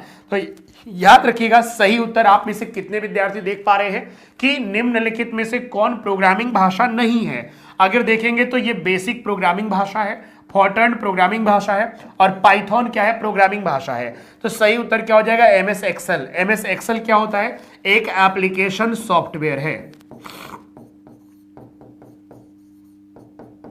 एप्लीकेशन सॉफ्टवेयर है MS एक्सेल, एप्लीकेशन सॉफ्टवेयर है MS एक्सेल। अब आगे बढ़ते हैं सवाल नंबर 161 पर। जरा सा 161 नंबर सवाल जरा देख लीजिएगा। लिखा यह गया है कि निम्नलिखित में से कौन सा उपकरण अलग अलग नेटवर्क को जोड़ता है? अलग अलग नेटवर्क को जोड़ता है। जरा कमेंट बॉक्स में कमेंट करके आप हमें बताएंगे कि विच of the following device connect different network together. ध्यान रखिएगा, सबसे पहले लिखा है हब, 2 या 2 से अधिक कंप्यूटर को एक बिल्डिंग के अंदर जोड़ता है। ब्रिज, 2 या 2 से अधिक हब या स्विच को जोड़ता है। राउटर, एक सिग्नल को एक नेटवर्क से दूसरे नेटवर्क में भेजने का काम करता है। और स्विच, 2 या 2 से अधिक कंप्यूटर्स को एक बिल्डिंग के अंदर जोड़ने का काम करता है। अब पूछा गया है कि निम्नलिखित में से कौन सा उपकरण अलग अलग नेटवर्क को जोड़ता है, और अलग अलग नेटवर्क को जोड़ने के लिए राउटर डिवाइस का उपयोग किया जाता है। राउटर OSI मॉडल के तीसरे लेयर, नेटवर्क लेयर पर काम करता है। ठीक है, नेटवर्क लेयर पर काम करता है, और नेटवर्क लेयर OSI मॉडल के 3rd नंबर पोजीशन पे होता है। 3rd पोजीशन कहां से? नीचे से। जब ऊपर की तरफ हम अगर पढ़ रहे हैं तो 3rd नंबर पोजीशन पर होता है OSI मॉडल के। नेटवर्क लेयर तीसरे नंबर पोजीशन पर होता है। ठीक है, तो चलिए आगे बढ़ते हैं अगले सवाल पर। इस सवाल का उत्तर ध्यान रखिएगा, ध्यान से देखिएगा, ऐसे ही सवाल एग्जामिनेशन में होंगे। और अगला जो नेक्स्ट क्वेश्चन है, उपकरणों के बीच उच्च गति डेटा ट्रांसफर के लिए क्या उपयोग किया जाता है?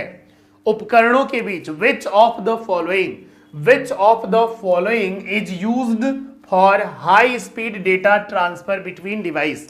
उपकरणों के बीच उच्च गति डेटा ट्रांसफर के लिए क्या उपयोग किया जाता है? ध्यान दीजिएगा, क्या उपयोग किया जाता है सवाल में पूछा गया है। तो सबसे पहले लिखा हुआ है यूएसबी। यूएसबी का पूरा नाम होता है यूनिवर्सल सीरियल बस।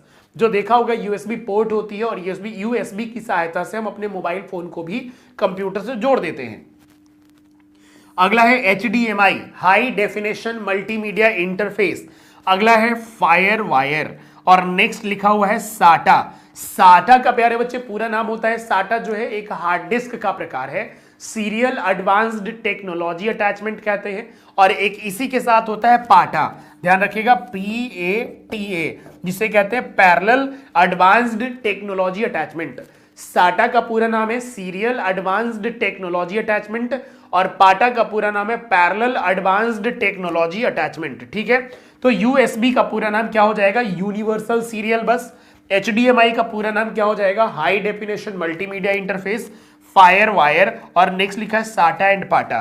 तो सही उत्तर क्या हो जाएगा? ऑप्शन नंबर हो जाएगा बी। आप में से जितने भी विद्यार्थी ने ऑप्शन नंबर बी लगाया है उनका उत्तर बिल्कुल सही है। ध्यान रखिएगा, ऑप्शन नंबर बी बिल्कुल सही उत्तर है। तो आप में से जितने भी विद्यार्थी, सोनल कुमारी, अभिषेक कुमार, अभिमन्यु, धीरज, आप सभी का बहुत बहुत स्वागत है। ध्यान रखिएगा, कभी भी पढ़ने के लिए आपको सबसे ज्यादा जरूरी है कि एक सवाल पर इतना मेहनत करिए, इतना रिसर्च करिए ताकि अगला सवाल आपको चैलेंजिंग कभी जीवन में ना लगे।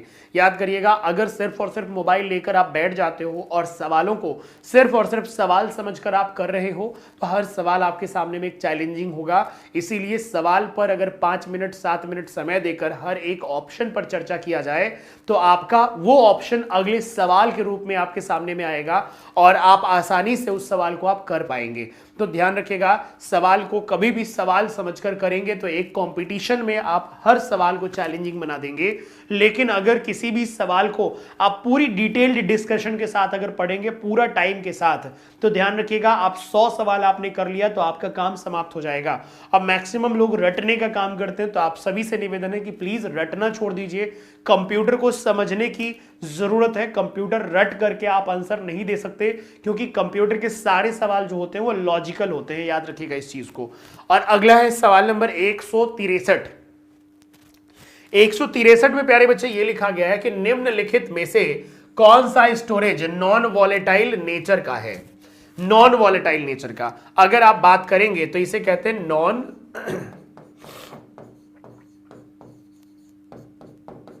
वॉलेटाइल। और नॉन वॉलेटाइल में क्या हो जाएगा? नॉन वॉलेटाइल में रोम हो जाएगा, ठीक है, हार्ड डिस्क हो जाएगा, ठीक है, हार्ड डिस्क हो जाएगा नॉन वॉलेटाइल में CD हो जाएगा, DVD हो जाएगा, ठीक है, ब्लू रे डिस्क हो जाएगा, ब्लू रे डिस्क ये सब आप समझ पा रहे होंगे, पेन ड्राइव हो जाएगा, ये सब नॉन वॉलेटाइल है, मेमोरी कार्ड हो जाएगा, ठीक है। और अगर हम वॉलेटाइल की बात करें तो वॉलेटाइल में क्या क्या हो जाएगा? रैम हो जाएगा, ठीक है, कैश हो जाएगा, virtual memory,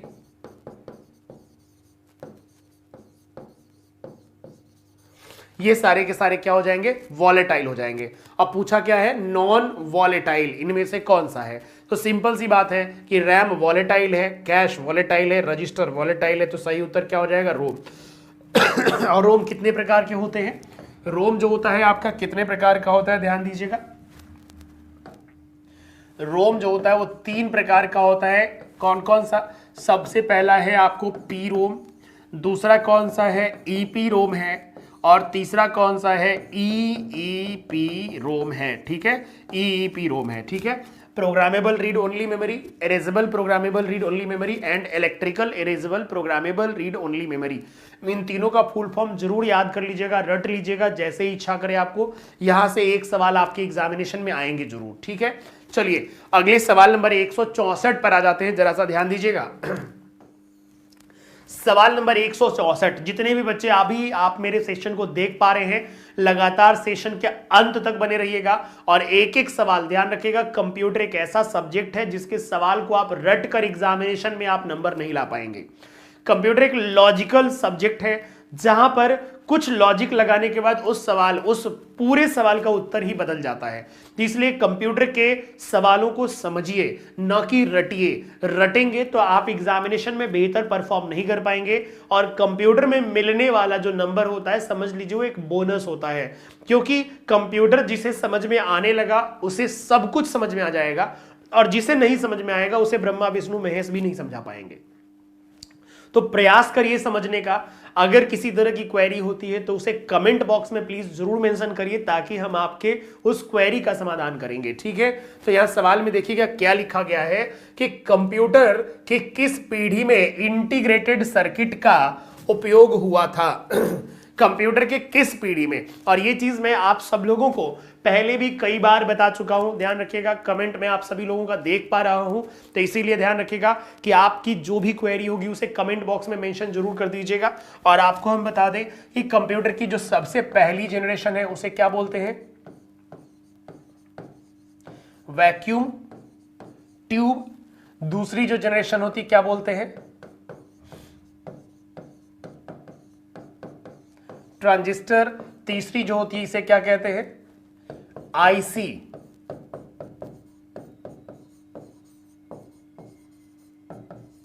integrated circuit. Fourth जो होती है उसे क्या कहते हैं, VLSI, very large scale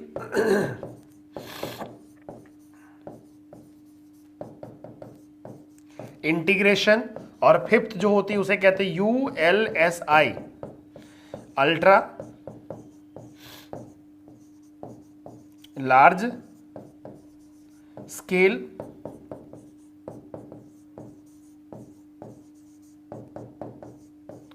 integration, ठीक है। ये 5 हो गया। तो पूछा गया किस पीढ़ी में आईसी का यूज किया गया है, और ये चीज आप सब लोगों को पता चल गया होगा जब मैंने पूरा लिख दिया है। तो ये 5 जनरेशन अपने कॉपी पर, अपने नोटबुक पर सवाल नंबर के साथ जरूर मेंशन कर दीजिए। इतने डिटेल्स में आपको यूट्यूब पर कहीं कोई क्लास नहीं मिलेगी। आपको पहले बता देते हैं, जिस तरह से हम आपको एप्लीकेशन पर गाइड करते हैं सेम टू सेम यूट्यूब पर हमारा सेशन होता है। तो इसलिए प्लीज आप सब लोगों से रिक्वेस्ट है कि आप प्लीज इन सारे के सारे सवालों को पॉइंटेड नोट्स जरूर बना लीजिए, बहुत इंपॉर्टेंट है। चलिए आज आ जाते हैं सवाल नंबर 165 पर। सवाल नंबर 165 देख लीजिएगा। लिखा गया है कि ऑपरेटिंग सिस्टम का कौन सा भाग हार्डवेयर से सीधे संपर्क करता है। तो जरा जल्दी से कमेंट बॉक्स में हमें कमेंट करके बता दीजिए कि सही उत्तर क्या होगा। पहला ऑप्शन लिखा है सेल, ध्यान रखिएगा। दूसरा उत्तर लिखा है कर्नल, ठीक है। अगला उत्तर लिखा हुआ है API और नेक्स्ट लिखा है GUI। तो ध्यान रखिएगा GUI का पूरा नाम क्या होता है, ग्राफिकल। जरा कमेंट बॉक्स में लिख दीजिए please, graphical user interface, graphical user interface. Kernel को कहा जाता है heart of operating system, heart of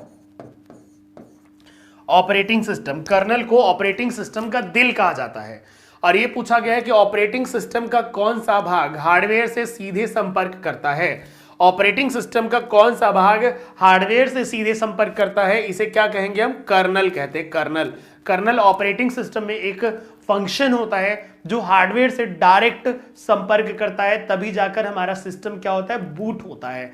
और बूट होगा तभी जाकर हमारा कंप्यूटर क्या होगा, ऑन होगा। चलिए तो अगले सवाल नंबर 166 पर पहुंचते, 166 नंबर पर। किस मेमोरी को नॉन वॉलेटाइल प्राइमरी मेमोरी कहा जाता है, किस मेमोरी को नॉन वॉलेटाइल प्राइमरी मेमोरी कहा जाता है। तो प्यारे बच्चे आप सभी को हम ये बता दें कि मेमोरी 2 प्रकार की, एक होती है प्राइमरी, प्राइमरी मेमोरी होती है, ध्यान रखिएगा। और दूसरी कौन सी होती है, सेकेंडरी।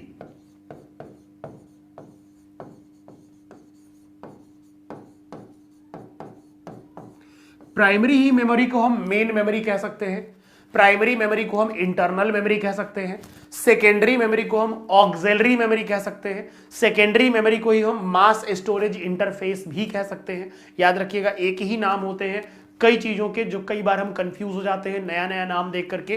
तो फिर से मैं बता देता हूं कि प्राइमरी मेमोरी को हम मेन मेमोरी भी कह सकते हैं, प्राइमरी मेमोरी को हम इंटरनल मेमोरी भी कह सकते हैं, और सेकेंडरी मेमोरी को मास स्टोरेज इंटरफेस और ऑक्सिलरी स्टोरेज भी कहते हैं। तो प्राइमरी मेमोरी में क्या हो गया, रैम होता है, रोम होता है, कैश मेमोरी होती है, ये होती है प्राइमरी मेमोरी, वर्चुअल मेमोरी होती है। अगर सेकेंडरी मेमोरी की बात करें तो हार्ड डिस्क हो गया, पेन ड्राइव हो गया, मेमोरी कार्ड हो गया, CD, DVD, Blu-ray disc, red ray disc, ये सारी चीजें मैं पहले आपको नोट डाउन भी ऑलरेडी करा चुका हूं। ठीक है, ये सारे जितने भी होते हैं ये सब सेकेंडरी स्टोरेज। सेकेंडरी स्टोरेज का सिंपल सा कहानी होता है कि यूजर अपने मन के मुताबिक जिस भी मेमोरी पर डेटा को स्टोर कर सकता है और अपने मन के मुताबिक ही डिलीट कर सकता है, वो सब सेकेंडरी है। और प्राइमरी जिस पर यूजर का कोई रोल नहीं होता, सिस्टम अपने मन के मुताबिक डेटा को स्टोर करेगा और अपने मन के मुताबिक ही डेटा को हटा सकता है। मींस कि अगर देखा जाए तो प्राइमरी मेमोरी पर सिस्टम का इन्वॉल्वमेंट होता है, कंट्रोल होता है, और सेकेंडरी मेमोरी पर यूजर का इन्वॉल्वमेंट होता है, यूजर का कंट्रोल होता है। ठीक है, तो उम्मीद करते हैं कि आपको ये चीज समझ में आ गई होगी। तो आगे जरा सा ध्यान दीजिएगा, नॉन वॉलेटाइल प्राइमरी मेमोरी होती है। ध्यान रखिएगा, नॉन वॉलेटाइल प्राइमरी मेमोरी क्या हो जाएगी, रोम हो जाएगा। ठीक है, ये रैम क्या होता है, वॉलेटाइल होता है, कैश मेमोरी क्या होता है, वॉलेटाइल, वर्चुअल मेमोरी क्या होता है, वॉलेटाइल। लेकिन ये जो रोम देख पा रहे हैं, ये रोम क्या होता है, नॉन वॉलेटाइल। एक बार अगर रोम मेमोरी में डेटा को अगर स्टोर कर दिया गया तो कभी भी हटाया नहीं जा सकता। ध्यान रखिएगा, डेटा को अगर एक बार रोम मेमोरी में स्टोर कर दिया गया तो कभी भी हटाया नहीं जा सकता। जैसे कि हमारा जो नाम है वो क्या है, रोम मेमोरी में स्टोर है, एक बार स्टोर कर दिया गया और कभी भी हटाया नहीं जा सकता। अगले सवाल नंबर 167 पर आ जाते हैं।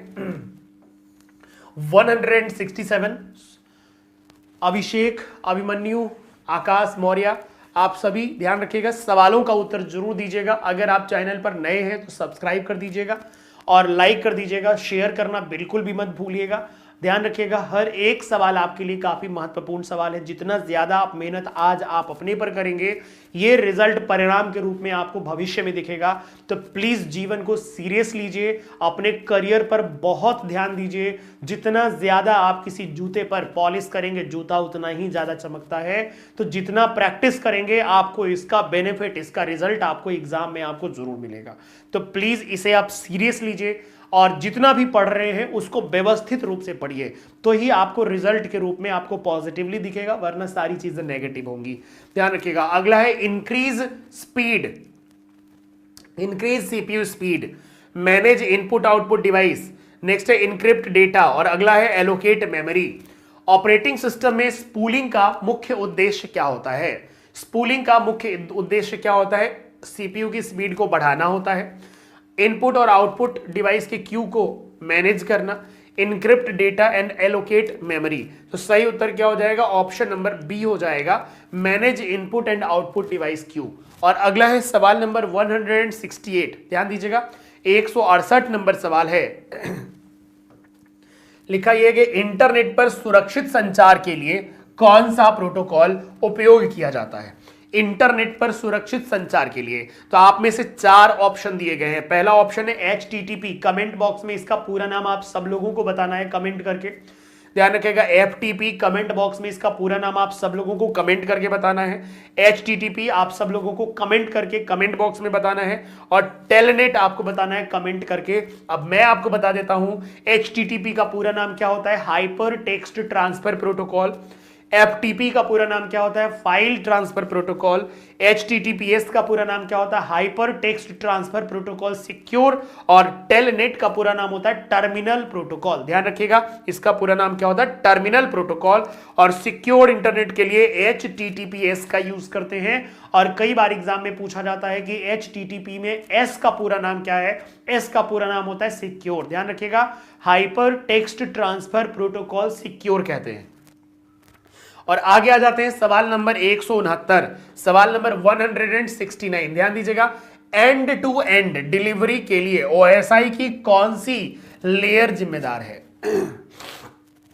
एंड टू एंड डिलीवरी के लिए सबसे पहला नेटवर्क लेयर ऑप्शन है, नेक्स्ट ट्रांसपोर्ट लेयर ऑप्शन है, नेक्स्ट सेशन लेयर ऑप्शन है और नेक्स्ट डेटा लिंक लेयर है। तो प्यारे बच्चे, अगर हम नीचे से ऊपर की तरफ अगर लेयर की काउंटिंग करें तो डेटा लिंक लेयर जो होगा वो सेकेंड पोजीशन पर होता है, सेशन लेयर जो होता है ये आपको नीचे से 5वें नंबर पोजीशन पर होगा, ट्रांसपोर्ट लेयर चौथे नंबर पोजीशन पर और नेटवर्क लेयर नीचे से तीसरे नंबर पोजीशन पर होता है। OSI मॉडल में टोटल कितने 7 लेयर होते हैं। जितनी चीजें मैंने आप लोगों को रटाया है, अगर आपने व्यवस्थित तरीके से डेली अगर लाइव क्लास अगर अटेंड किया होगा ना, तो मैं आपको लिख के दे देता हूं कि आपके जीविका एग्जामिनेशन में जितने भी अभी पोस्ट के एग्जामिनेशन बचे हैं, आप उनमें से सारे सवाल कंप्यूटर साइंस के जरूर करके आओगे। इस बात की मेरी पूरी गारंटी है। बहुत ज्यादा कुछ पढ़ने की जरूरत ही नहीं है आपको। मैक्सिमम 10 सवाल आपके एग्जामिनेशन में पूछे जाएंगे, इससे ज्यादा कोई भी सवाल आपके एग्जामिनेशन में नहीं पूछे जाएंगे। तो एंड टू एंड डिलीवरी के लिए OSI की कौन सी लेयर जिम्मेदार होती है? तो ध्यान रखिएगा, एंड टू एंड डिलीवरी के लिए ट्रांसपोर्ट लेयर रिस्पॉन्सिबल होती है। ट्रांसपोर्ट लेयर का काम क्या होता है? डेटा को एक्सपोर्ट और इंपोर्ट करना। ट्रांसपोर्ट लेयर का काम होता है डेटा को एक्सपोर्ट और इंपोर्ट करना। ठीक है, आगे बढ़ते हैं। सवाल नंबर 170 नंबर पे लिखा यह गया है कि कौन सा मैलवेयर वैध सॉफ्टवेयर जैसा दिखता है लेकिन हानिकारक होता है। ठीक है, कौन सा मैलवेयर वैध सॉफ्टवेयर जैसा दिखता है लेकिन हानिकारक होता है? सबसे पहले ऑप्शन में लिखा है वायरस, दूसरा ऑप्शन लिखा है वॉर्म, तीसरा ऑप्शन लिखा है ट्रोजन हॉर्स और चौथा ऑप्शन लिखा है स्पाईवेयर। ध्यान रखिएगा, वायरस का पूरा नाम प्यारे बच्चे क्या होता है? कमेंट बॉक्स में जरा सा प्लीज कमेंट कर दीजिए और एक्टिव होकर के रिप्लाई करिए सब लोग प्लीज। आप लोग जितना फास्ट रिप्लाई करेंगे हमारी एनर्जी उतनी ही ज्यादा 10 गुनी बढ़ जाएगी, इसलिए प्लीज एक्टिव होकर के रिप्लाई करिए। जितने लोग रिप्लाई नहीं कर रहे इस सेशन में, आप लोगों से भी निवेदन है कि प्लीज एक्टिव होकर रिप्लाई जरूर करिए। सिर्फ सुनने से काम नहीं चलेगा, रिप्लाई करेंगे तो आपका एक प्रयास आपको 10 कदम सफलता की ओर और आगे बढ़ाएगा। इसलिए प्लीज आप सभी से निवेदन है कि सारे संकोच छोड़ दीजिए, सवाल को उत्तर गलत होते हैं छोड़ दीजिए, कोई दिक्कत नहीं, कोई सजा आपको नहीं मिलेगी। तो लेकिन गलत ही गलत रिप्लाई जरूर करिए, कमेंट की स्पीड को बढ़ाइए आप सब लोग प्लीज। तो पहला है vital information resource under seize, अगला है वॉर्म, नेक्स्ट है ट्रोजन हॉर्स और अगला है स्पाईवेयर। तो जल्दी से जरा सा कमेंट बॉक्स में हमें कमेंट करके बता दीजिए कि इस सवाल का सही उत्तर क्या होगा। आप में से जितने भी विद्यार्थी इस सेशन को देख पा रहे हैं, सवाल में क्या लिखा गया है कि कौन सा मैलवेयर वैध सॉफ्टवेयर जैसा दिखता है लेकिन हानिकारक होता है। ठीक है, वैध सॉफ्टवेयर जैसा दिखता है लेकिन हानिकारक होता है। ठीक है, तो सबसे पहली बात कि नेगेटिव सेंस से बने हुए जो हमारे सॉफ्टवेयर होते हैं, जो नेगेटिव सेंस से बने हुए जो प्रोग्राम होते हैं उसे हम क्या कहते हैं? जो प्रोग्राम नेगेटिव सेंस से बने होते हैं उसे हम कहते हैं वायरस, और ऐसे प्रोग्राम जो पॉजिटिव सेंस से बने होते हैं उसे क्या कहते हैं हम? सॉफ्टवेयर। ध्यान रखिएगा, दो चीजें, वायरस हो या सॉफ्टवेयर, दोनों के दोनों क्या है? प्रोग्राम है। लेकिन जो नेगेटिव सेंस से बने हुए हमारे प्रोग्राम होते हैं उसे हम वायरस कहेंगे, और जो पॉजिटिव सेंस से बने हुए प्रोग्राम होते हैं उसे हम क्या कहेंगे? सॉफ्टवेयर के नाम से जानते हैं। तो सही उत्तर यहां पर क्या हो जाएगा? सही उत्तर हो जाएगा ऑप्शन नंबर डी, जिसे कहते हैं हम स्पाईवेयर, जिसे हम स्पाईवेयर कहते हैं। और हमेशा याद रखिएगा, सेशन के अंत में total attempt, right attempt and wrong attempt लिखना मत भूलिएगा। इससे क्या होगा कि जो डेली लेवल पर आप क्लास कर रहे हैं, इससे आपको अपना परफॉर्मेंस रिपोर्ट मिल जाएगा कि आपका जो परफॉर्मेंस है वो बरकरार है या ऊपर की तरफ बढ़ रहा है या नीचे की तरफ बढ़ रहा है या जिगजैग कंडीशन में है। आपको कितना और भी ज्यादा अपने इस परफॉर्मेंस पर फोकस करने की जरूरत है, ताकि एग्जाम अभी आपका नहीं हुआ है तो बेहतर हो जाए। तो आप सबसे निवेदन है कि थोड़ा सा केयर करिए, अब ज्यादा दिन नहीं रह गया है। बहुत सारे विद्यार्थियों का इधर 12 तारीख में 10 तारीख में एग्जाम होने वाला है, तो अभी टाइम सफिशिएंट है। तो प्लीज मेहनत करिए और जीवन में आगे बढ़िए। आज का सेशन आप सभी को कैसा लगा इसे कमेंट बॉक्स में कमेंट करके जरूर बताइएगा। फिर अगले सेशन में नई एनर्जी के साथ, नए सवालों के साथ आपके सामने में उपस्थित होंगे। आज के लिए हम अपने सेशन को यहीं पर समाप्त करते हैं। अभी के लिए good bye, all the best, take care and धन्यवाद।